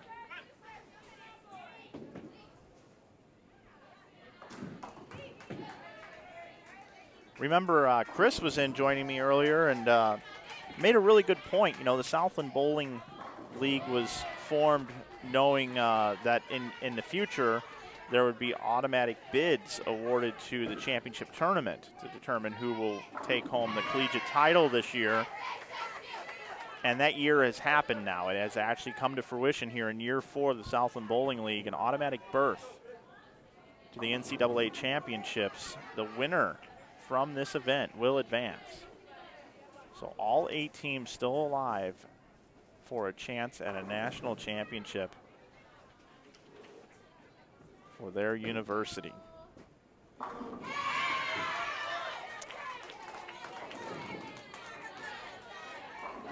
Fill in frames is what you have to do on this flat oil pattern. We talked about it, 39 feet in length, about 29 milliliters of oil, a 2.21 to 1 ratio. Very, very slick surface. One thing you do see, though, typically when the ladies bowl is they play around the same part of the lane for the most part. There's a few ladies with higher rev rates that move in and play much deeper, but for the most part, they're going to be right on top of the track area or the outside part of the lane for the most part. And the more bowling balls that travel in that area will create a hook spot that you can throw it to. And the lanes begin to open up a little bit for the ladies, but that obviously takes some time to be able to do that. But if so, now is about that time that you will see it. So scores could go up. Scores can also go down if they didn't break them down properly or correctly and if they weren't hitting their targets.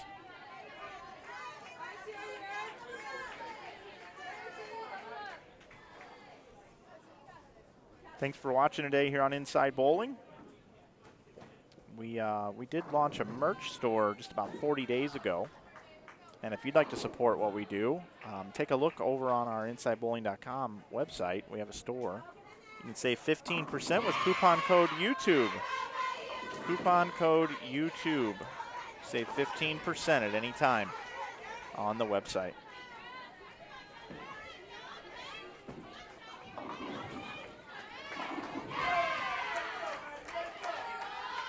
That was a pretty shot on 25. Strike in the 7th.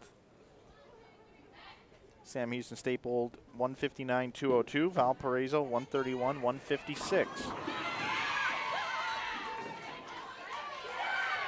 Excellent shot for Valparaiso.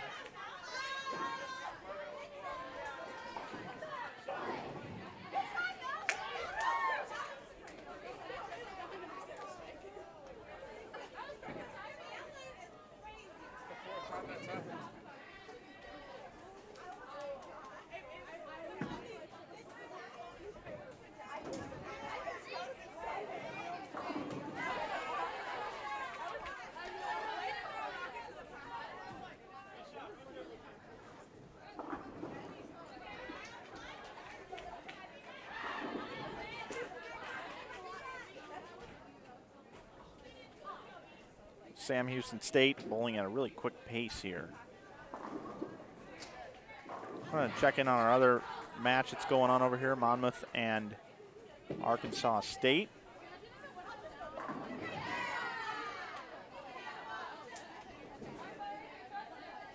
Arkansas State started with 216, 154, 182. Monmouth 155, 167, 180.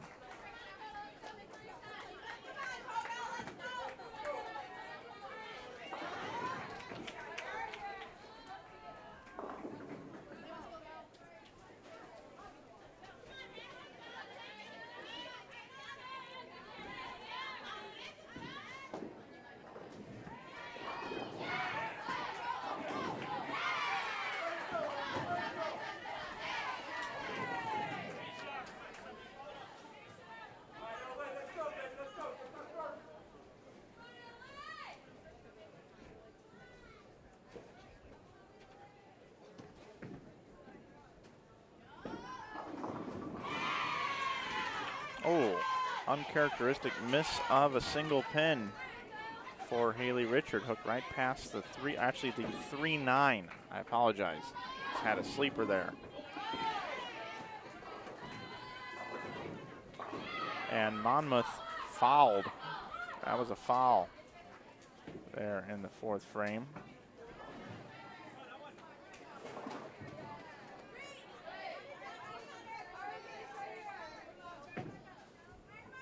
Or was it a foul? I'm not sure.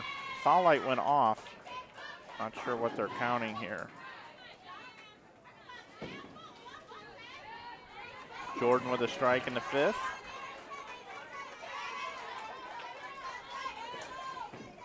Looks like the foul light may have gone off on it unexpectedly. Or actually, no, they're marking it now. So there's going to be a little bit of a delay there. Let's get back over here to lanes 25 and 26, where Sam Houston State can still bowl 206. And Valparaiso still has a big game left, but they need a lot of strikes here. A big crossover for a triple. They can still get to 236.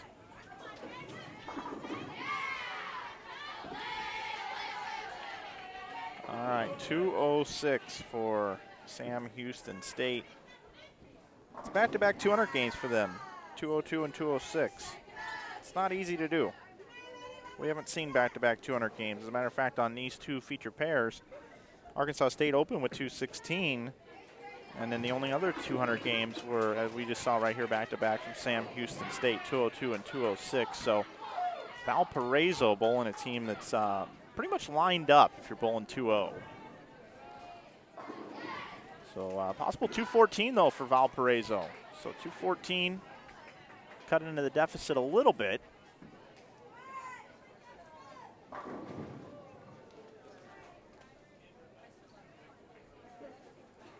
Down 74 after 2.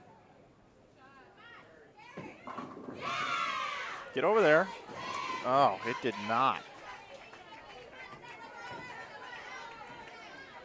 Got to make your spares on the flatter oil patterns. Keep your team in it. Now, they're definitely going to fall behind even more. 74-pin deficit is going to grow now.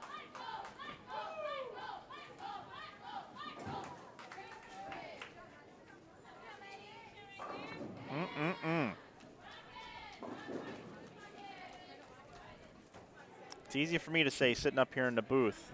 These lanes are very, very demanding, very, very difficult. And it's a 5-pin here in the 10th frame. Possible 190 now. Valparaiso trying to keep it just double digits and not fall down 100 with 2 to go.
So 189, final score.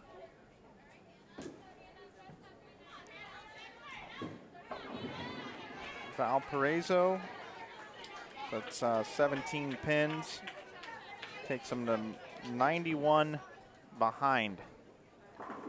We pick it up here, lane 17 and 18. This is game number 4 for Arkansas State and Monmouth University.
So 198 for Arkansas State in their 4th game, 1 to play. Possible 172 for Monmouth. And Monmouth has a 1-0 lead, so if Arkansas State here can continue on, and which looks like they're going to get the win here, we will have a best-of-7 Baker match here for you on 17 and 18 to determine who advances in the winner's bracket.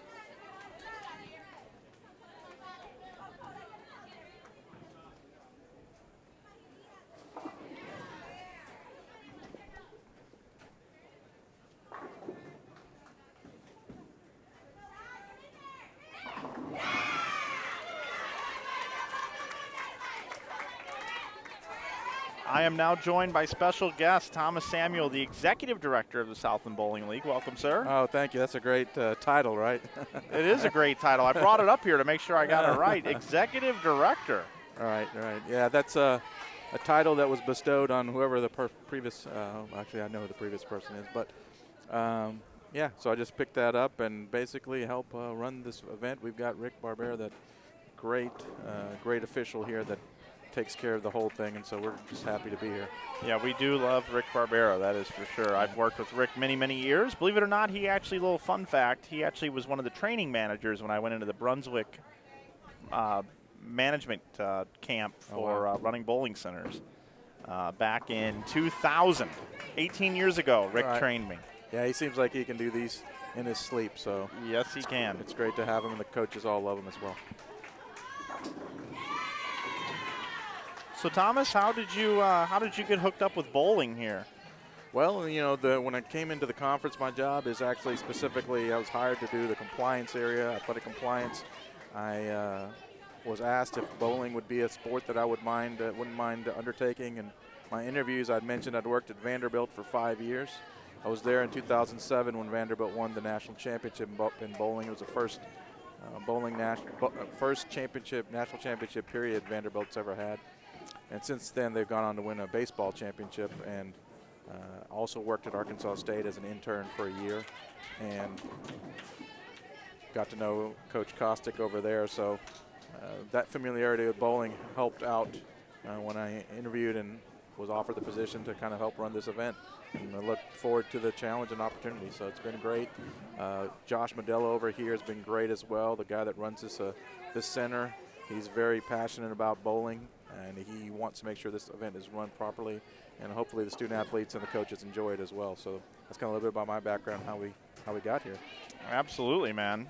Well, it seems like every year we've got a couple of new folks here with the Southland Bowling League, and I'm hoping that you're here for many years to come if I continue coming back, because you've been great to work with so far, and I like familiarity. Yeah, that's the plan. Planning on not going anywhere and continuing to build this. We've got, obviously the best conference in the best league in the country in terms of bowling, and so much is at stake here, as we know, with the automatic qualifier in bowling and the limited opportunities for at-large teams as we go forward, and as coaches talk about expanding the field, hopefully. But this is going to be a very competitive weekend, and hopefully we can build on this and continue to have you coming in and broadcasting. The coaches and the student athletes and the fans really appreciate your knowledge and insight. Yeah, man. This is the 3rd year for me being here. I don't get to stream as much as I like. I have a lot of requests, but it's kind of like once something gets built into the system, and I'm familiar with it, and I like the people that I work with, I typically come back. So yeah, I plan on coming back for future years. Awesome. How about we make a pact? If you come back, I'll come back. All right, let's do it.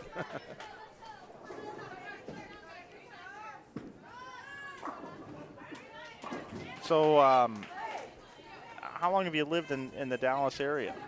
Yeah, so I moved here. Previously, I came in from Texas State, worked there for 4 years, and came in for this position with the Southland Conference this summer. So I've been here since July, had meetings with the coaches on the phone when I first started, and been running forward ever since, working in the compliance area.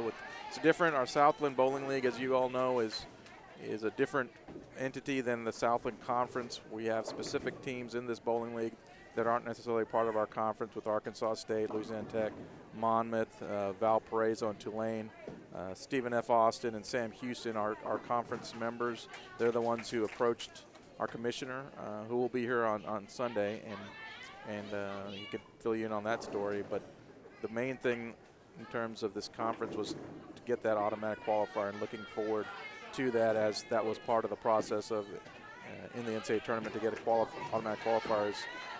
To get a conference together is one of the main things. So that's how the Southland Bowling League came together, and it's been a very competitive conference, as we know. When you have all the facts in front of you, we've got last year we had 4 of the 8, and this year hopefully we can get there as well. So it's been great. Yeah, 4 of the 8 in the national championship, right? Yep, that's right. Do you know who those schools were? I'm putting you on the spot right now. Well, I can tell you it's Sam, SFA, Vanderbilt, State. And Arkansas State. Yeah.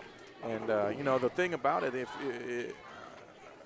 the way that the pairings are done going forward, if they had this automatic qualifier built in this year, SFA would not have made the championship last year. So that's kind of why it's imperative that, or how intense this is going to be, because you have that team. One team is going to be guaranteed that spot.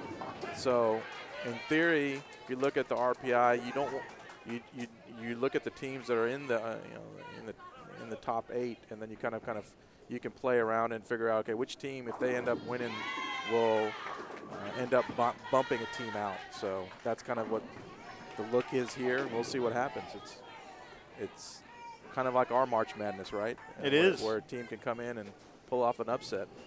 Absolutely. Sam Houston State here can still get to 177. Possible 170 for Valparaiso. So it looks like we're going to be having the best of 7 Baker matches here if things continue this way on lanes 25 and 26 between Valparaiso and Sam Houston State. And it looks like the same thing is going to take place over in 17 and 18 with Arkansas State and Monmouth.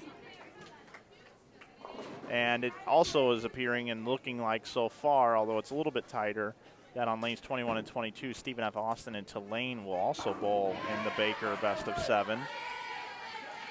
But from the noise that's been made from the furthest pair away that I haven't been able to keep an eye on, it looks like Vanderbilt, after winning the team game portion, I think that they're up comfortably in the Baker. I believe that's right. When I looked over there, they were comfortably ahead. So Vanderbilt will get a early break, and they will be done 2-0, and Louisiana Tech will move to the losers bracket if things continue at the pace that we see so far.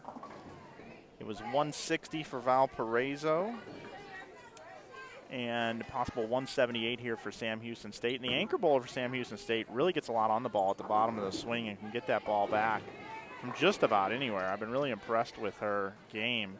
I actually have a shot earlier here if you want to take a look at it, Thomas. It's a replay from earlier. Watch the pin action here. Watch this ball. Boom.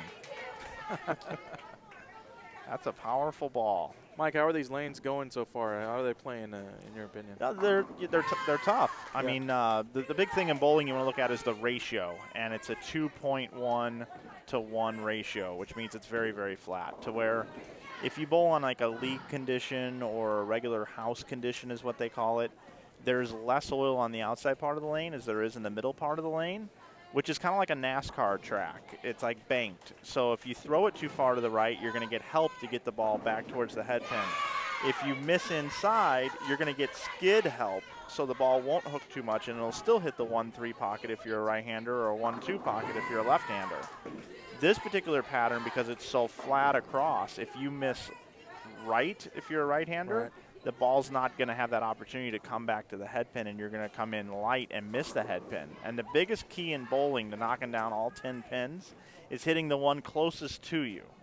And if you don't do that, you're staring at some pretty nasty makeable spares.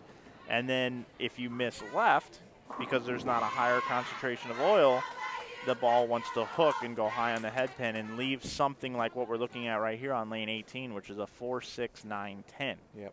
So this is what you want, though, when you're trying to determine, the road to the national championship. And this is, as I mentioned earlier, it's what the pro athletes bowl on tour. and it's what should determine your championship here in the Southland Bowling League. Right.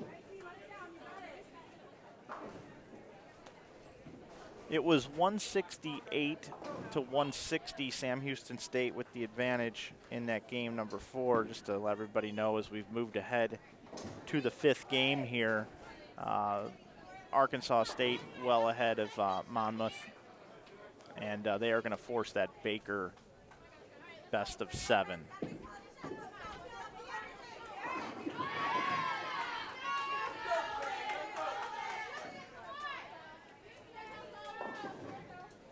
It's a 98 pin advantage for Sam Houston State over on 25 and 26.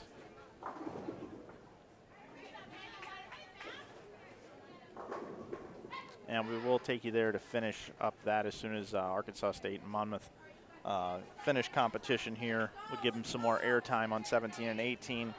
And of course, we'll be back with the best of 7 match. And then of course, don't go anywhere. Later on today, we'll have more bowling for you at 1:30. And then again tomorrow on Saturday, we'll be here at 8:30. We'll do another round. We'll come back at 1:30 again and do another round. And then at 5:30 p.m., we'll have what is called match number 13, which is the final of the losers bracket to see who's going to take on the winner of the winners bracket to take home the title, the championship match. Match number 14 takes place Sunday, March 25th, this Sunday at 9 a.m. Central Time.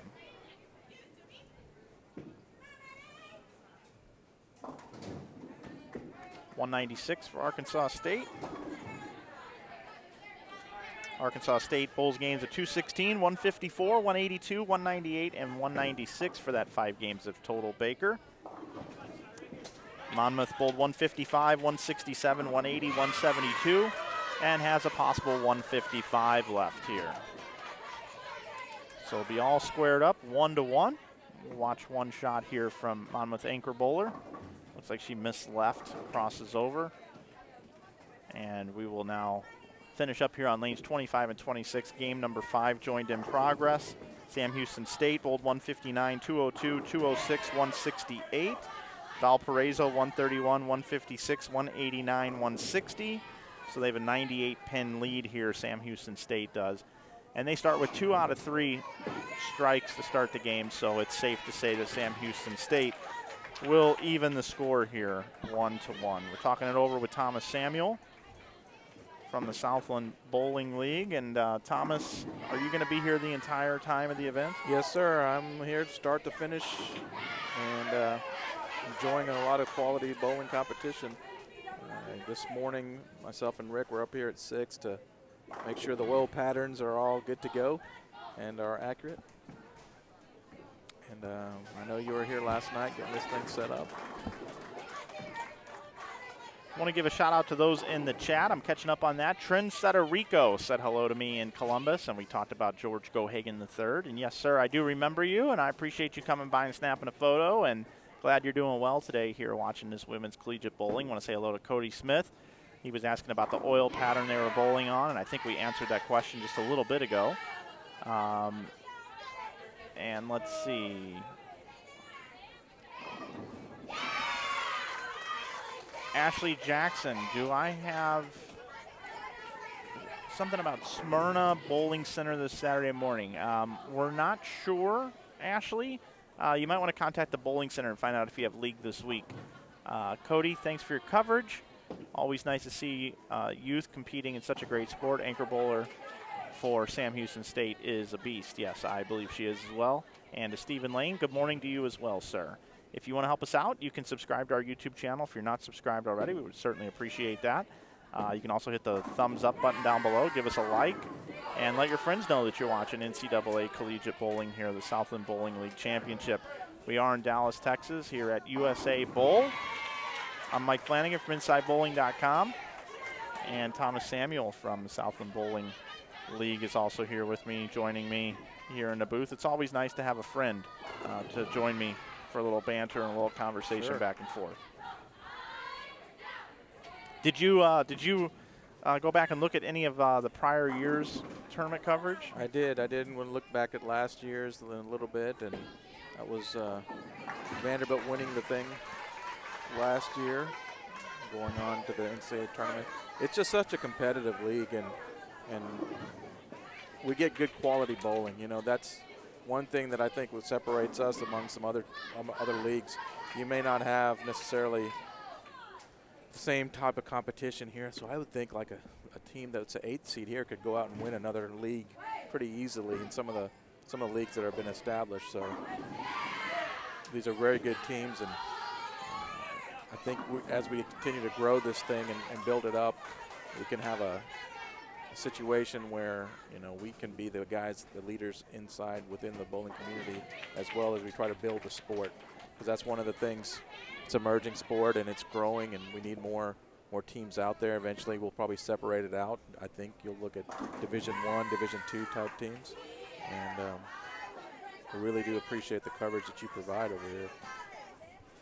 Yeah, no sweat. It's bowling is second nature to me. Now, do you go to the NCAA tournament, or have you gone on to a tournament? No, you know, no. It's one of those things where I kind of get subbed out here and there. I have a lot of other commitments in bowling that I do. I do digital marketing and social media for Ebonite International brands, KR Strikeforce, On the Ball Bowling, and we also do the Professional Bowlers Association social media. My company does. So there's a team of about 8 of us now that work all the accounts, and I'm kind of the streaming guy. So I do have commitments. I got to travel about 2 weeks out of the month on those other things.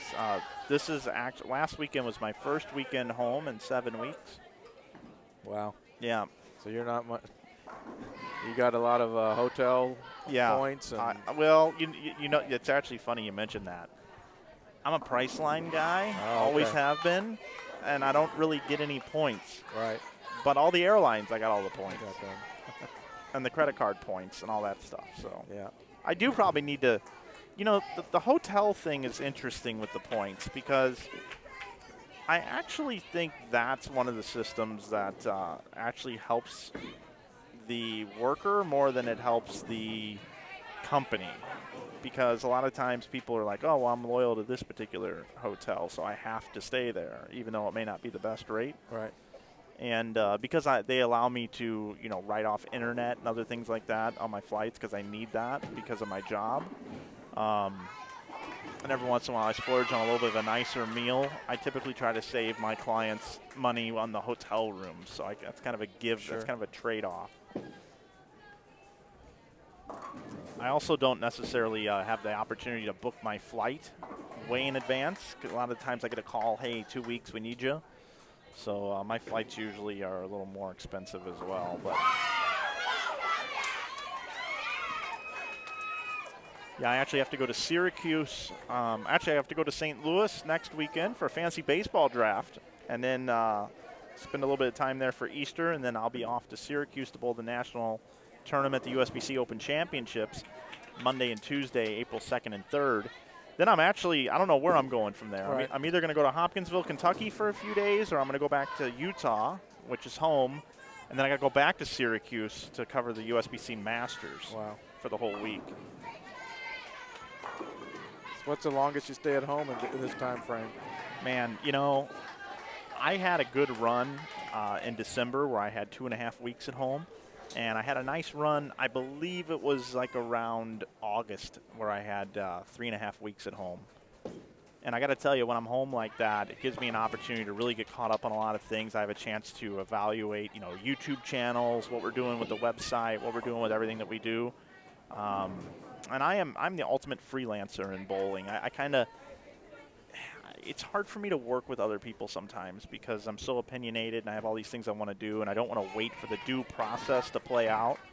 And but also I have a limited team, so some of the bigger things we want to do, like my website, we just redid the website. We're selling merch on there to try to help fund and do some better things. Like there's some better cameras that I want to have. You know, these are 720p cameras. They're all component.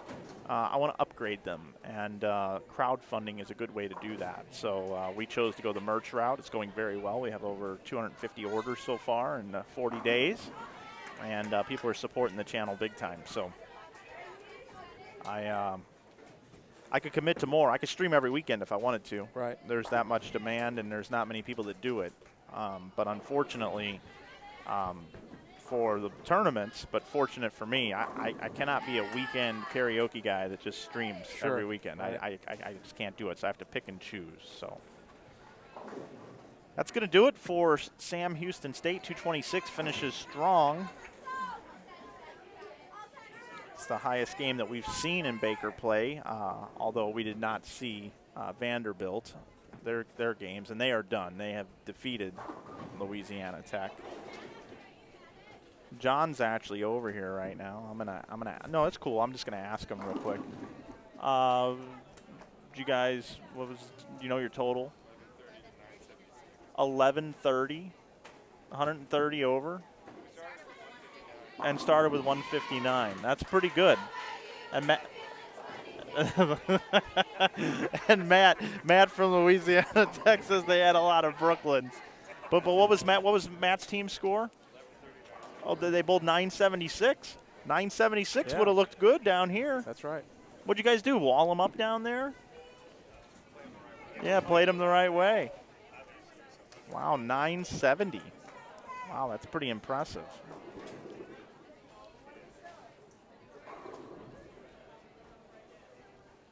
Okay. Taking you over to, got to get our new graphic updated here because action is underway over here on lanes 17 and 18 for Baker best of 7.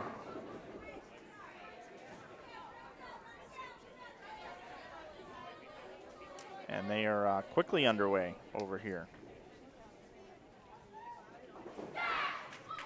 Wow, did you see that pickup? Let's watch that again. The 210. Here's the replay. Wow. Boom, perfect. Just like I do it. Yeah, me too. And I think instead of showing you the scoreboards, I'll actually show you the bowling. I don't know why it defaulted to that. That's one thing, you know, so many moving parts you've got. You got to make sure all the cameras are level. You got to make sure that all the trip hazards are avoided. You got to make sure 70 wires are connected properly. And then you get to sit down and think about what you want to talk about on the screen. That's right. Not to mention social media, keep an eye on the chat, instant replay. Speaking of the chat, hello to Brenda. Hello to the Southland Conference. Southland Conference, actually, they're get them a Tootsie Roll. Yeah, give me a shout Thomas out. Samuel is the best. Got to give a raise, whoever that is. Although I don't have the purse strings over there anyway. But if I did, I'll tell you what. Whoever did that, I'll give you a granola bar. There you go. I like it. I like that a lot. Just want to see here, Vanderbilt now. Who do they move on to face? Oh, Vanderbilt. Yeah, Vanderbilt advances, so they are going to bowl the winner of Sam Houston State and Valparaiso. Okay. That'll be on lane 17 and 18 coming up for you at 1:30. Lanes 25 and 26 will be the match winner from what we're watching right here between Monmouth and Arkansas State. They will take on the winner of Stephen F. Austin and Tulane, and they are tied up 1-1 as well. They're getting ready to get started here in front of us on lanes 21 and 22. That's where we sit. We've got a deadwood removal right now, looks like, over on lane 17. And while that's going on, competition is now underway. The first game, best of 7 for Sam Houston State and Valpo.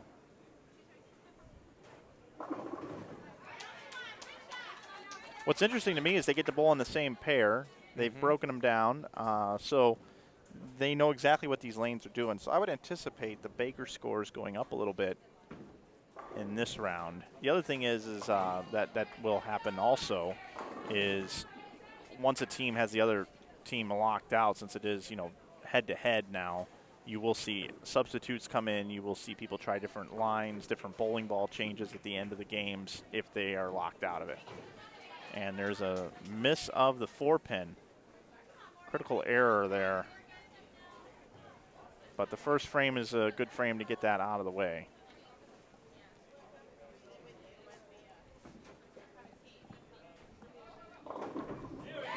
Sam Houston State, they choose to play the inside part of the lane more so than the outside part of the lane.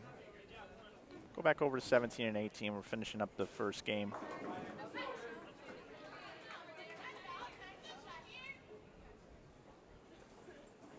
So Arkansas State is going to go up 1-0. They already have Monmouth locked out of it. Monmouth, the best they can do is 180. Arkansas State already with 192.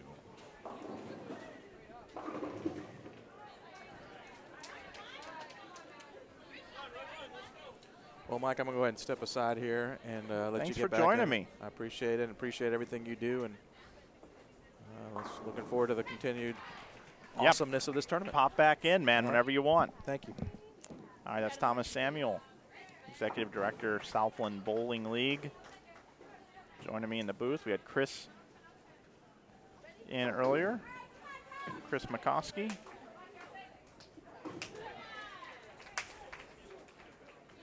Arkansas State.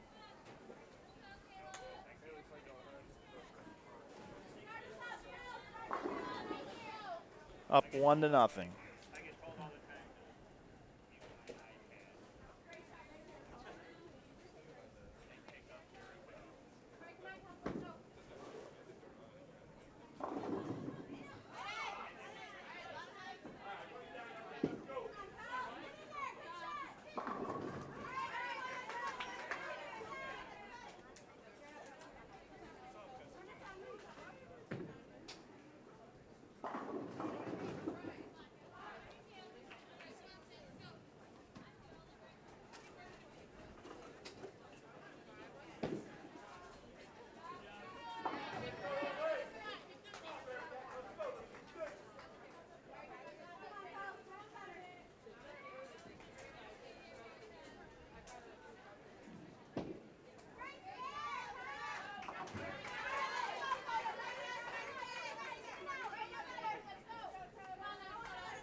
Game number 2, 2018 Southland Bowling League Championship. We've already had a regular team game earlier today where we saw Monmouth University defeat Arkansas State. Then we had 5 games of Baker total pins where Arkansas State settled the score, tied it up 1-1, and now we have a best of 7. Currently right now, advantage goes to Arkansas State. They are up 1-0, 1 game to none.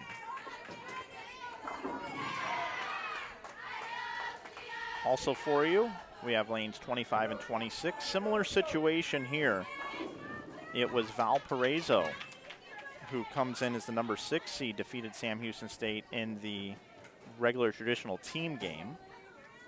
And then in the Baker competition, Sam Houston State settled the score 1-1, and now we are in game number 1 of the Baker best of 7. And you are watching right now who is going to take a 1-0 lead on lanes 25 and 26. Possible 226 left for Sam Houston State University. Possible 224, but that's going to need the back half of the game of strikes for Valparaiso. So it looks like Sam Houston State, with a comfortable lead here, should go up 1-0. Keep in mind, Vanderbilt and Louisiana Tech, they are done bowling because Vanderbilt won the team game and the Baker side and won 2-0, so they don't need this portion to continue. Louisiana Tech will go to the loser's bracket and will await their opponent. Vanderbilt has already punched their ticket into the next round in the winner's bracket. There'll be 4 teams left in the winner's bracket. They are going to take on the winner of this match that you're watching right now here on Inside Bowling.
.215 posted on the board.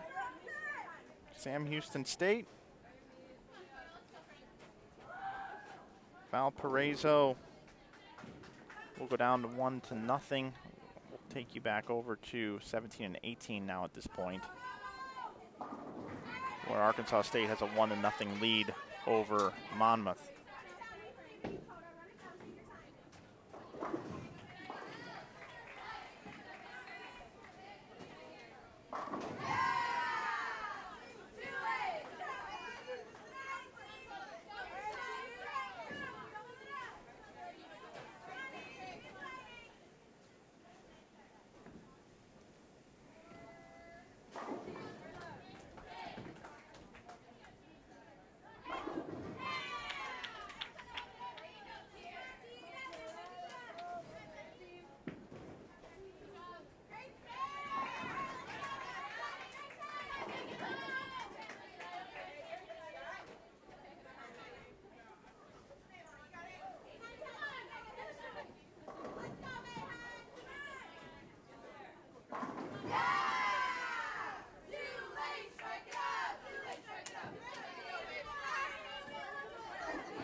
Hook.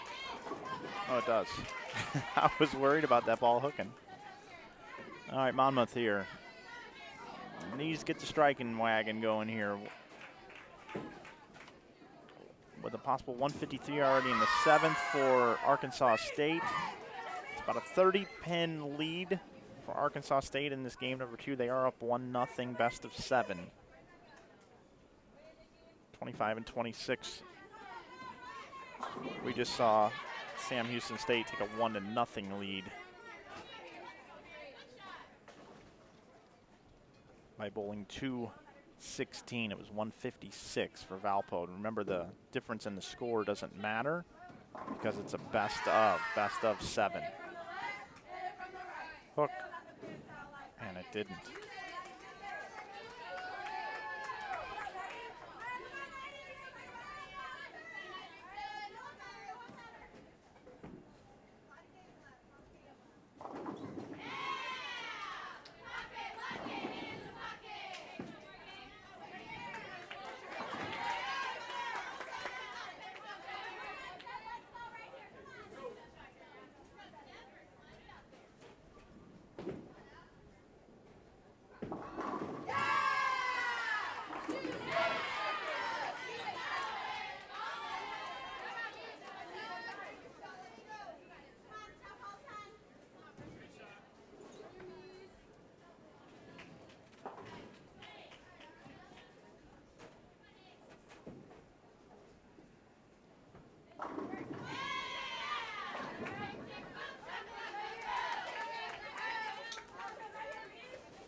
Arkansas State can now bowl 232.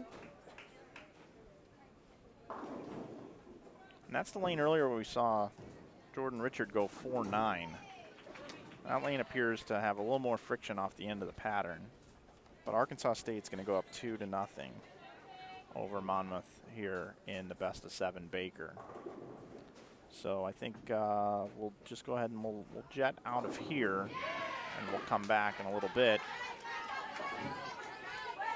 We're going to take you over to 25 and 26 now. Sam Houston State and Valparaiso. Remember, Sam Houston State has a 1-0 lead over Valpo in this best of 7.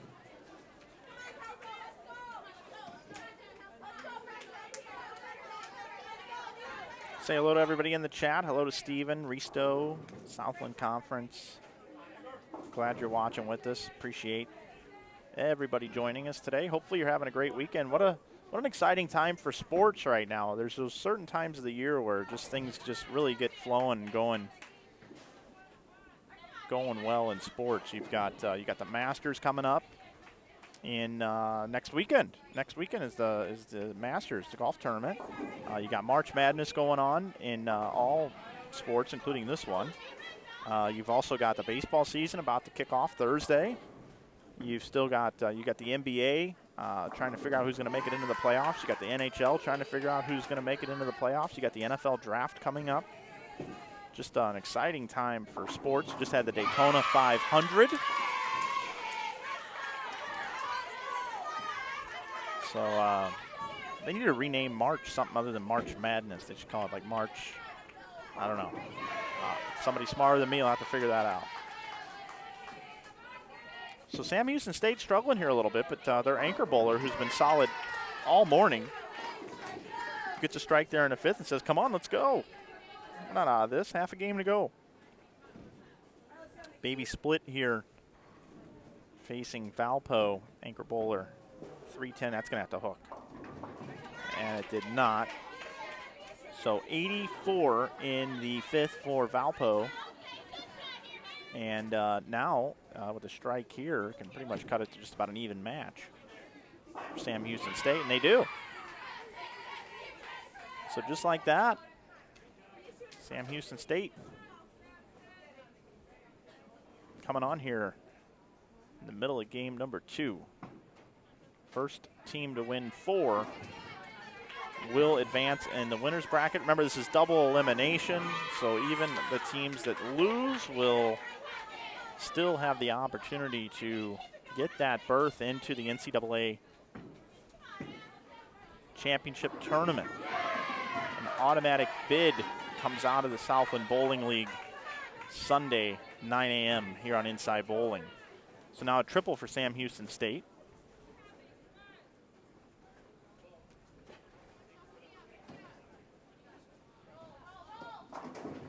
Now Valparaiso needs a strike just to keep pace. Tie ball game.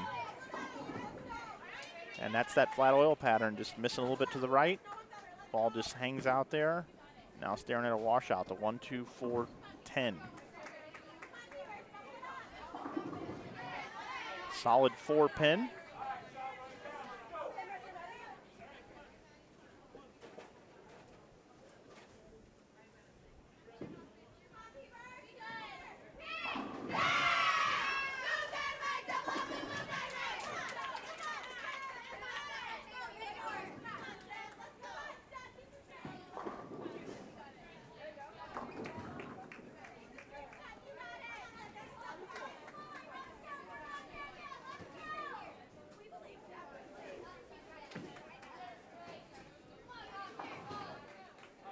All right, covers the 4-pin.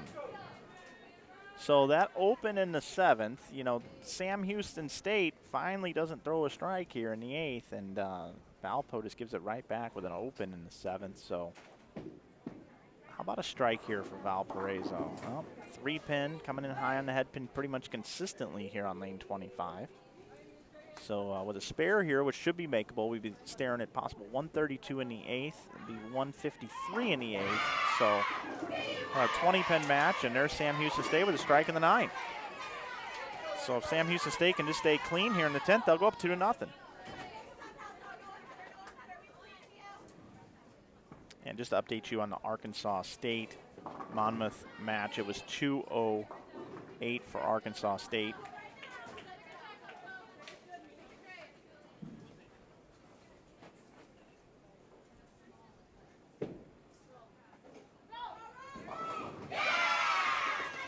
And Arkansas State is up 2-0.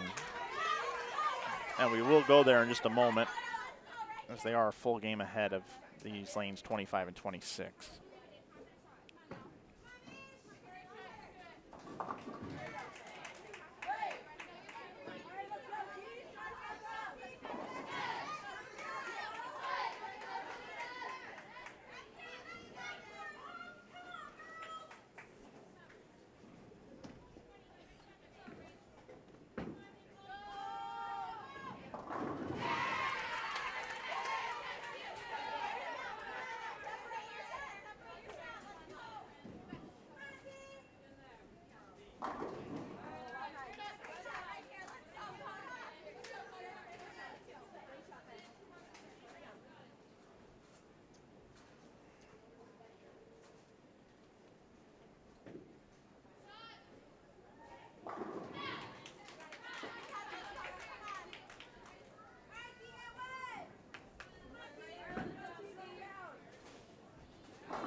Double in the 10th. 213 max score. Sam Houston State goes up 2-0. Best of 7. Valparaiso's gonna have to start figuring something out here. I'd take the rest of this game to soul search. Go different parts of the lane. Maybe bring in other players. Ball changes. And while they do that, we're gonna take you over to game number 3 here. We'll let the anchor bowler finish out here. We'll see she does. A little inside of target, but creating some room out there. Let's go back over to 17 and 18, where Arkansas State is up 2-0. And open in the second frame, uncharacteristic.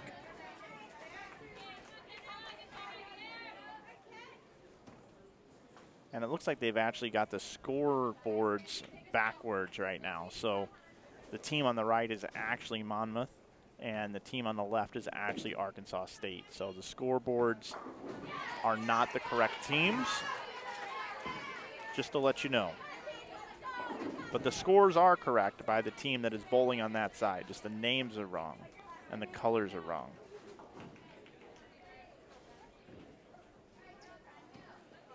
Hello to Randy in the chat. Good to see you today, sir. Thanks for watching. Continuing coverage of the 2018 Southland Bowling League Championship. I'm Mike Flanagan from InsideBowling.com. If you watch our channel or are subscribed to our channel watching bowling today, you certainly know who I am. I'm on almost every broadcast, and I appreciate all the loyal followers. We just rolled 11,000 subscribers on our YouTube channel, and want to thank you for standing by us for all these years. We are looking into doing many more things with the channel and with our website, InsideBowling.com. We did launch a merch store. We're looking to get into some other things as well. Because we have big plans, things we want to do in bowling. So appreciate all the people that have supported us in one way or another, whether if it's subscribing to our Facebook page, following along, or liking us on Instagram, Twitter, giving us a like here on this stream even. Certainly do appreciate it.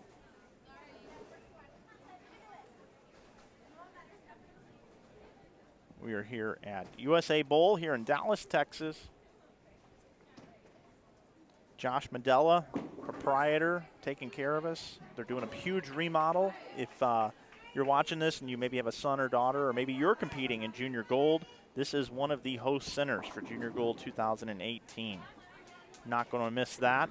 I know we're going to be doing some streaming at Junior Gold, and it might just be here at this center. I don't know, but we'll be doing a little bit of streaming here this summer with a collaboration with Bowl TV.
Arkansas State, they got the scoreboards changed for us.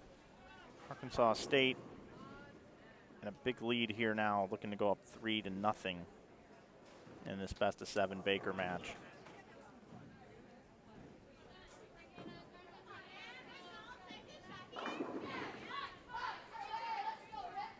Good shot out there from Monmouth, the lefty.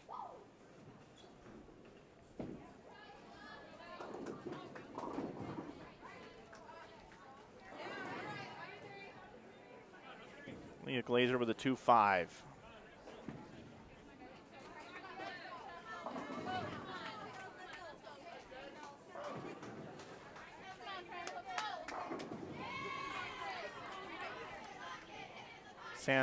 Sam Houston State and Valpo match. They're in the second frame over on 25 and 26, just to let you know. And over here in Stephen F. Austin and Tulane match, I do not know what the status is, but I will find out for you.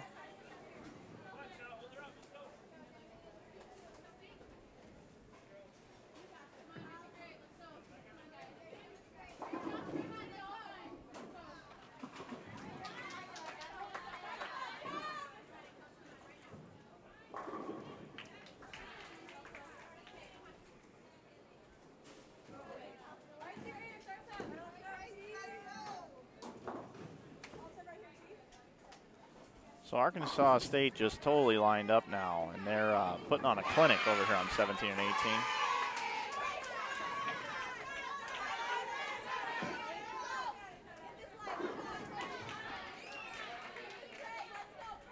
Jordan Richards got a really nice ball reaction.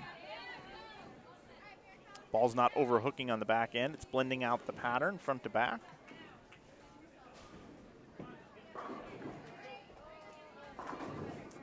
So Monmouth will have to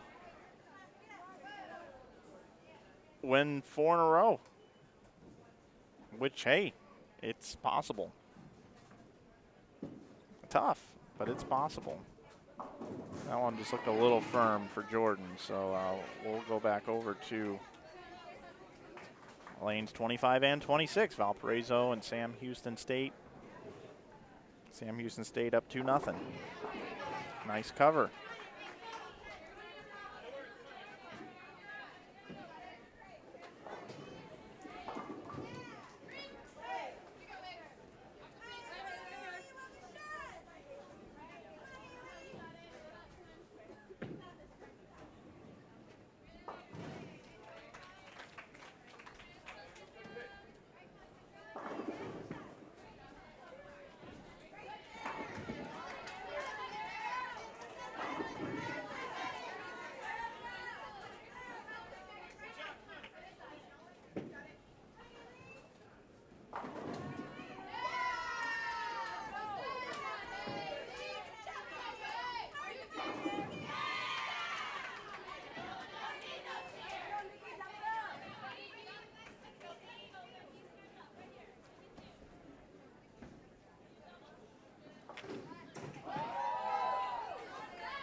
You can't really see this on your screen, but the ladies, I could probably get this for you. I want to show this to you.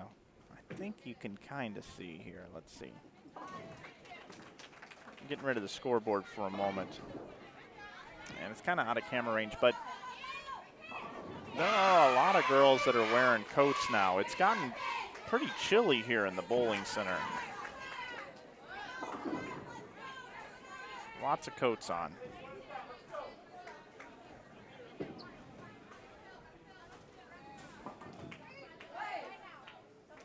Valparaiso looking to charge back here. Clean through 5.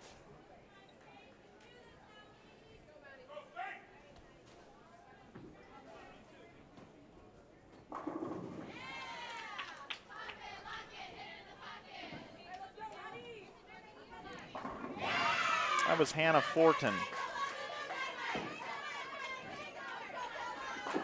on lane 26.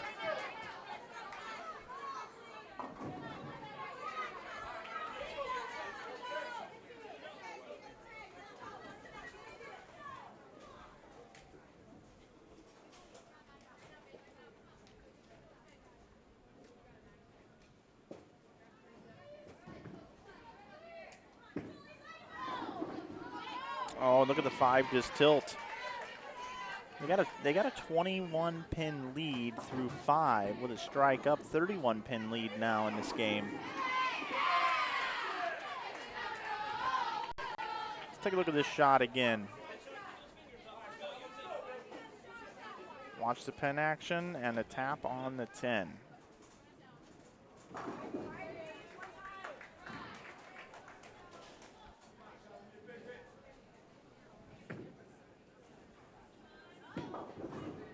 I thought that ball was going to get there. That looked like a pretty well thrown shot there for Valparaiso. So 2, 4, 10 This is makeable. It wouldn't surprise me if she slid this over. Sam Houston State now with a big double. Sam Houston State up 2-0. Just like that, match can get really close. How about a conversion here? Oh, all right, well, she gave it a run. Got the count anyway, so 153 in the 8th. Sam Houston State with a strike will be in the 150s in the 8th. Oh boy. She didn't like it off her hand. That's why I said oh boy. Crossover in the 9th now for Valpo, so possible 203. Possible 196 for Sam Houston State. It's going to come down to the 10th frame.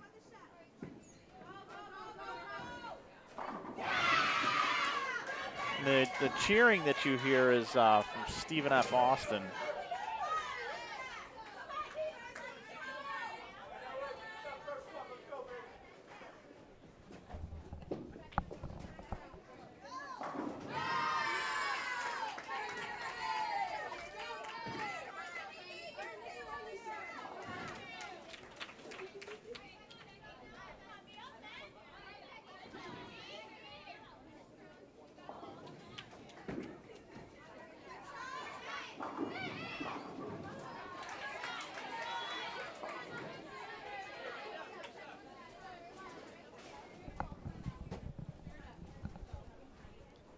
To give you an update in the Tulane Stephen F. Austin match, they're in the 7th frame of the 3rd game, and they are tied up 1-1.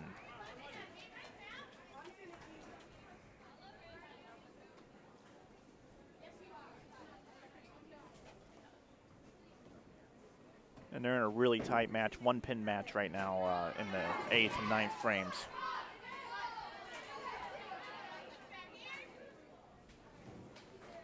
So possible 185 now for Sam Houston State. And we've got this 6 count here. Must make it for Valpo.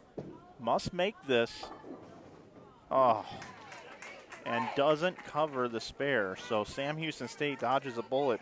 Sam Houston State's going to go up 3-0. That's right, 3-0. 178.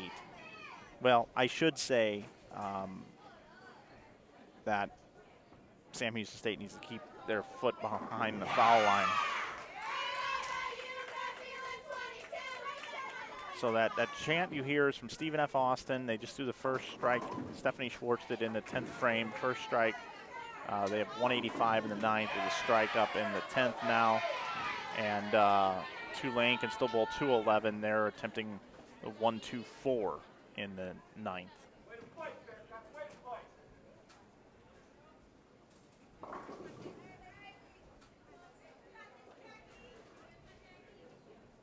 So as they maneuver around, head into game number 4. We pick up game number 4 on 17 and 18 right now between Monmouth and Arkansas State.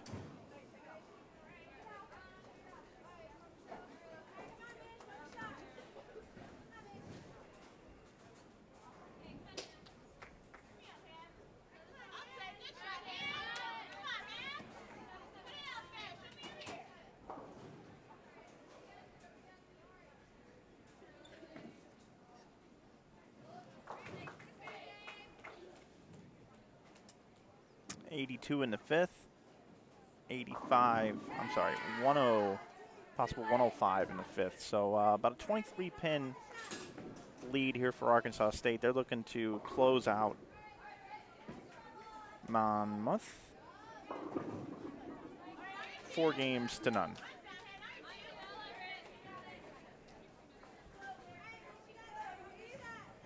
Don't forget, after competition is over here, we'll be back at 1:30 Central Time.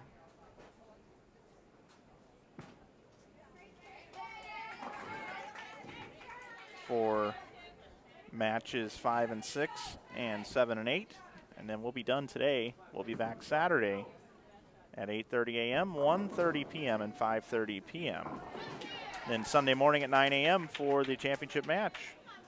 Don't forget, the winner of the championship match will get an automatic berth into the national championship, NCAA national championship. Want to say hello to Max B, Mike Fulginiti,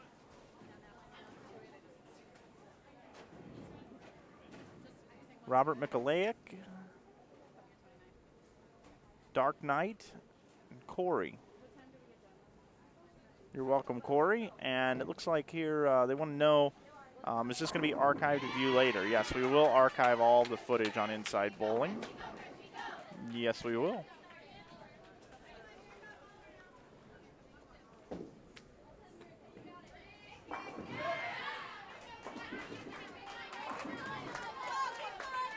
I'll start the stream back up just before 1:30 later today.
Huge double for Monmouth. Coming back here. Can still bowl 210 now. It ain't over yet.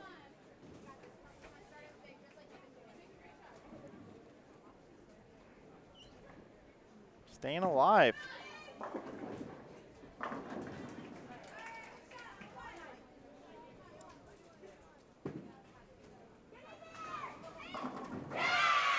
Stephen F. Austin leads 2-1 now over Tulane.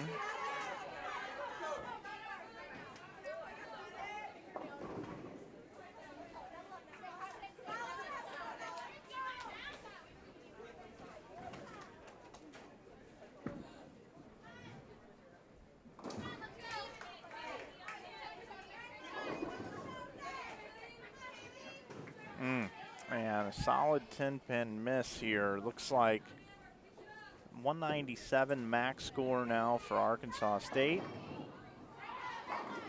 And there's a strike in the 10th frame for Monmouth. So it ain't over yet. It's going to be 3-1 now. Arkansas State over Monmouth. So we will have another game for you right here on Inside Bowling. So we will get out of there and head back over lanes 25 and 26 where Sam Houston State is looking to close out Valparaiso 4-0. It's a pretty even match right now through 4.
Stephen F. Austin has strike open 4-bagger over here on 21 and 22. That's what the commotion is all about. So they're looking to go up 3 games to 1. Sam Houston State with a triple now in the 6th, 7th, and 8th is looking to close out Valpo, and it looks like that's going to happen. So Sam Houston State should advance, take on Vanderbilt, which will be a good matchup.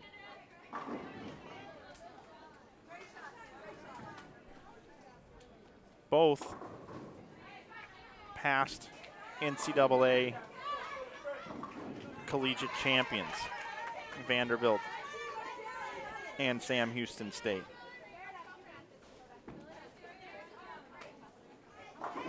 I failed to mention that Valparaiso's coach, Sean Washington, and assistant coach, Savannah Carr. Valparaiso comes in number 6th in this bracket, the Crusaders.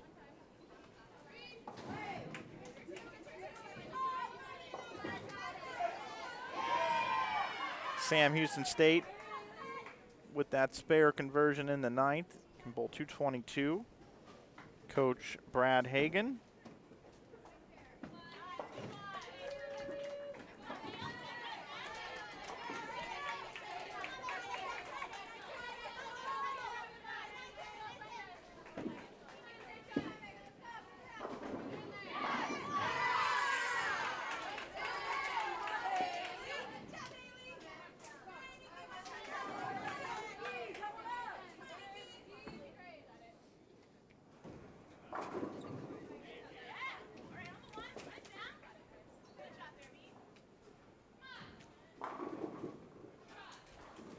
So Valparaiso will be headed to the losers bracket, but they are still alive.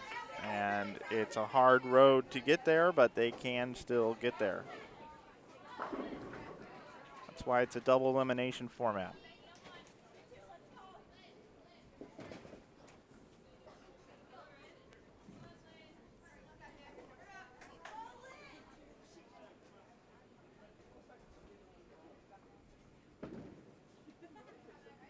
So with that spare, possible 171, Valparaiso. And now Sam Houston State bringing in a little lefty.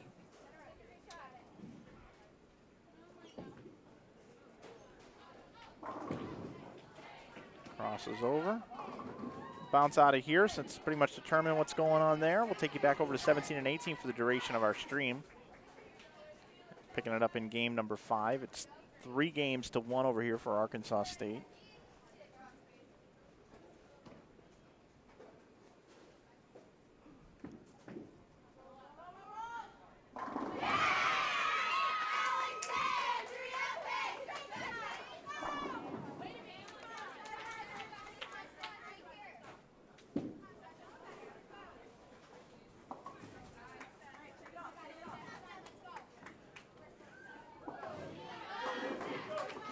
That 4-9. It's happened a couple of times on that lane 18. It happened to Jordan Richard earlier. Now we see it here for the anchor bowler for Monmouth. Strike for Jordan. By the way, Arkansas State coached by Justin Kostick, their head coach. Tanner Seal, the assistant coach.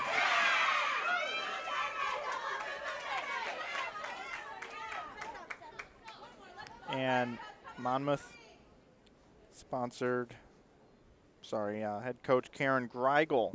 Head coach. Karen's been there for a long time. He's done a really nice job with the program.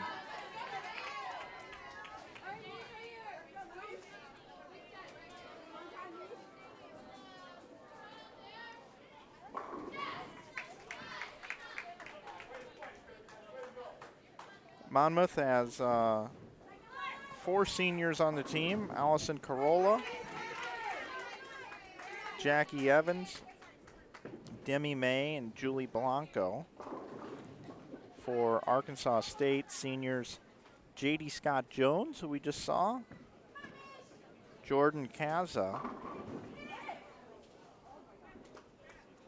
Nicole McCallion, Haley Richard, and Jordan Richard, all seniors. So Arkansas State, 5 seniors on the team. Jordan and Haley Richard will be leaving the program and graduating. Perhaps their sights set on the PWBA tour. Could be.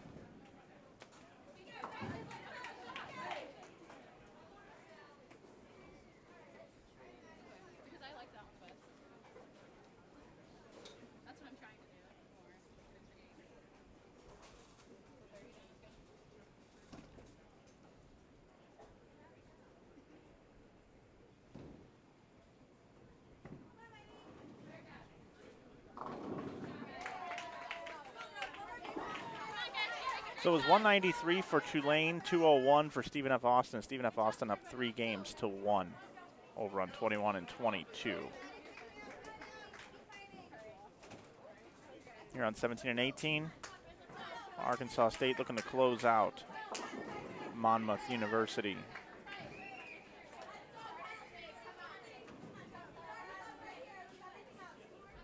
$20-pin lead.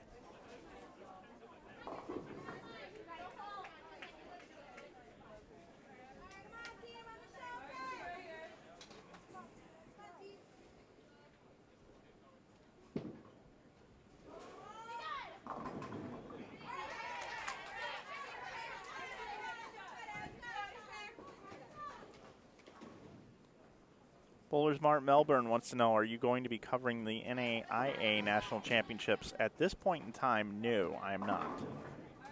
Thanks for asking, and thanks for wanting us to. Do appreciate that. And spare conversion.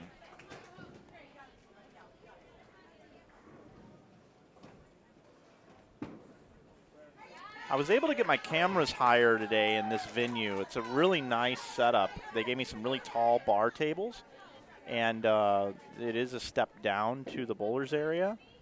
And my tripods were able to reach very, very high today, so you can see all the ball reaction going down the lane. It's always nice when you can do it that way. So hopefully you're enjoying the pictures here today on Inside Bowling.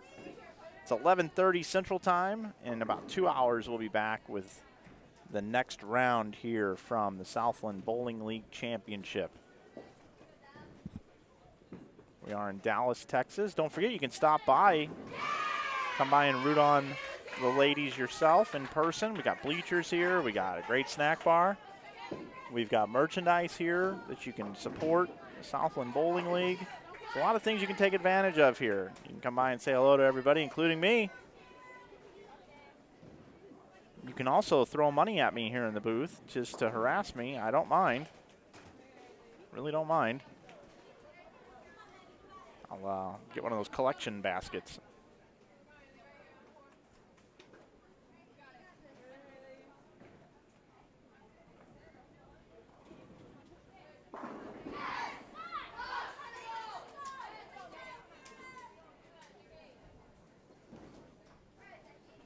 Well, Monmouth is making Jordan Richard show up in the 10th frame and have to mark. Well, there's a strike. Mega Bowl 202 with strike spare. They can strike out for 212.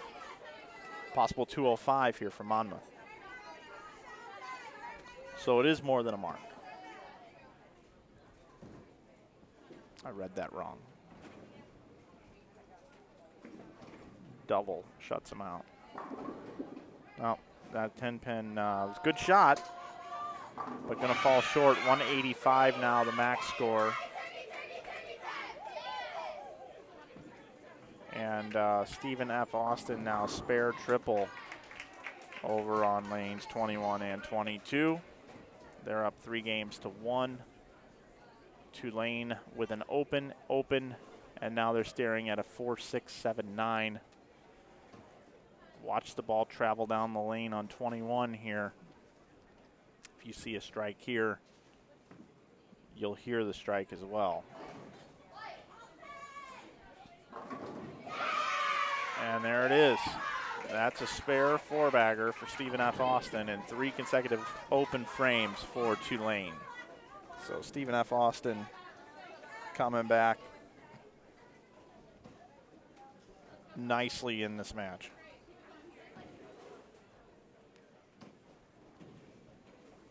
win 4-1.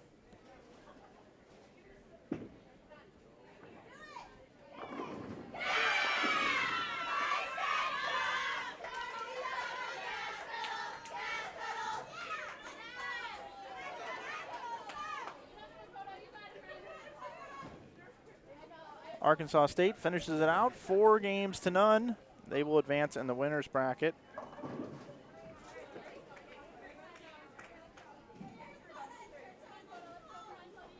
And they will most likely bowl Stephen F. Austin.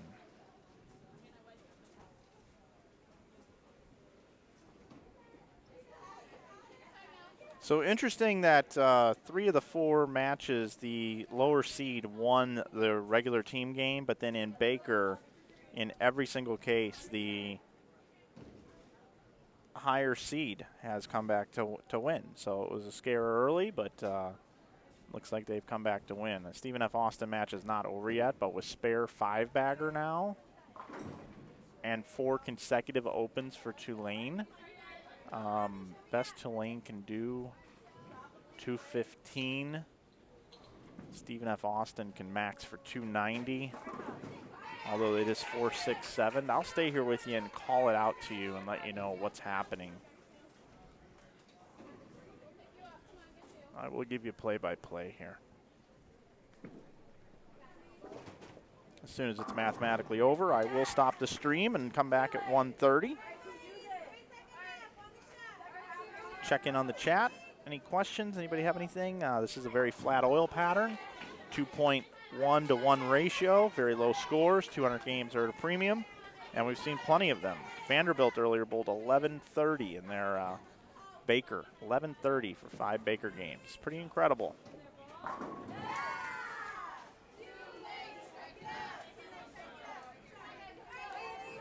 So Tulane now has come back with a double in the 5th and the 6th. Stephen F. Austin open in the 7th, so Stephen F. Austin can still bowl 253.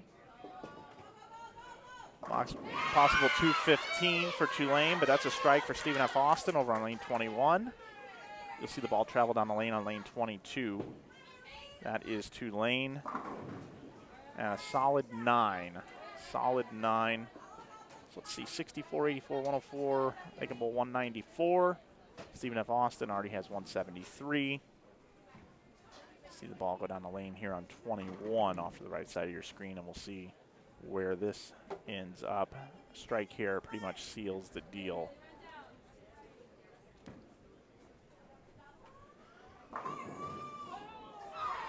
Wow. You can see that. It was just a 7-pin.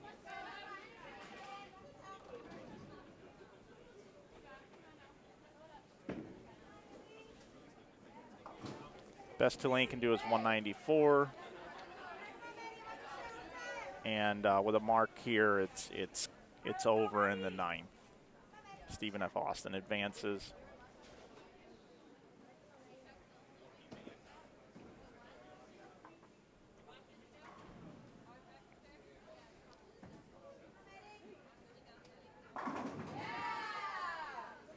Strike for Tulane. And there's the spare.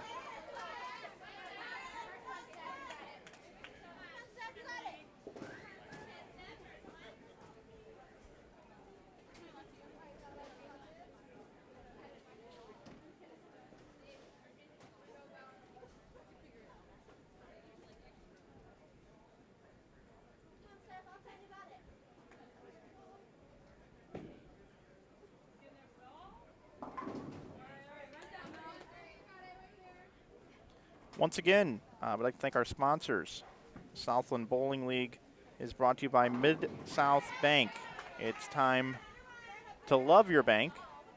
Also by Dick's Sporting Goods. Every season starts at Dick's.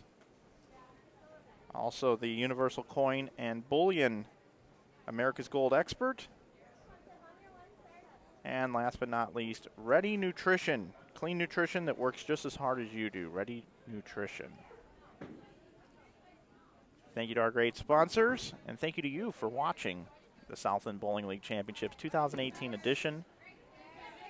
Round number 1 I'm Mike Flanagan from InsideBowling.com on behalf of the entire staff here at the Southland Bowling League and the staff here at the Bowling Center, Josh Medella and his folks here at USA Bowl here in Dallas, Texas. I'm Mike Flanagan from InsideBowling.com.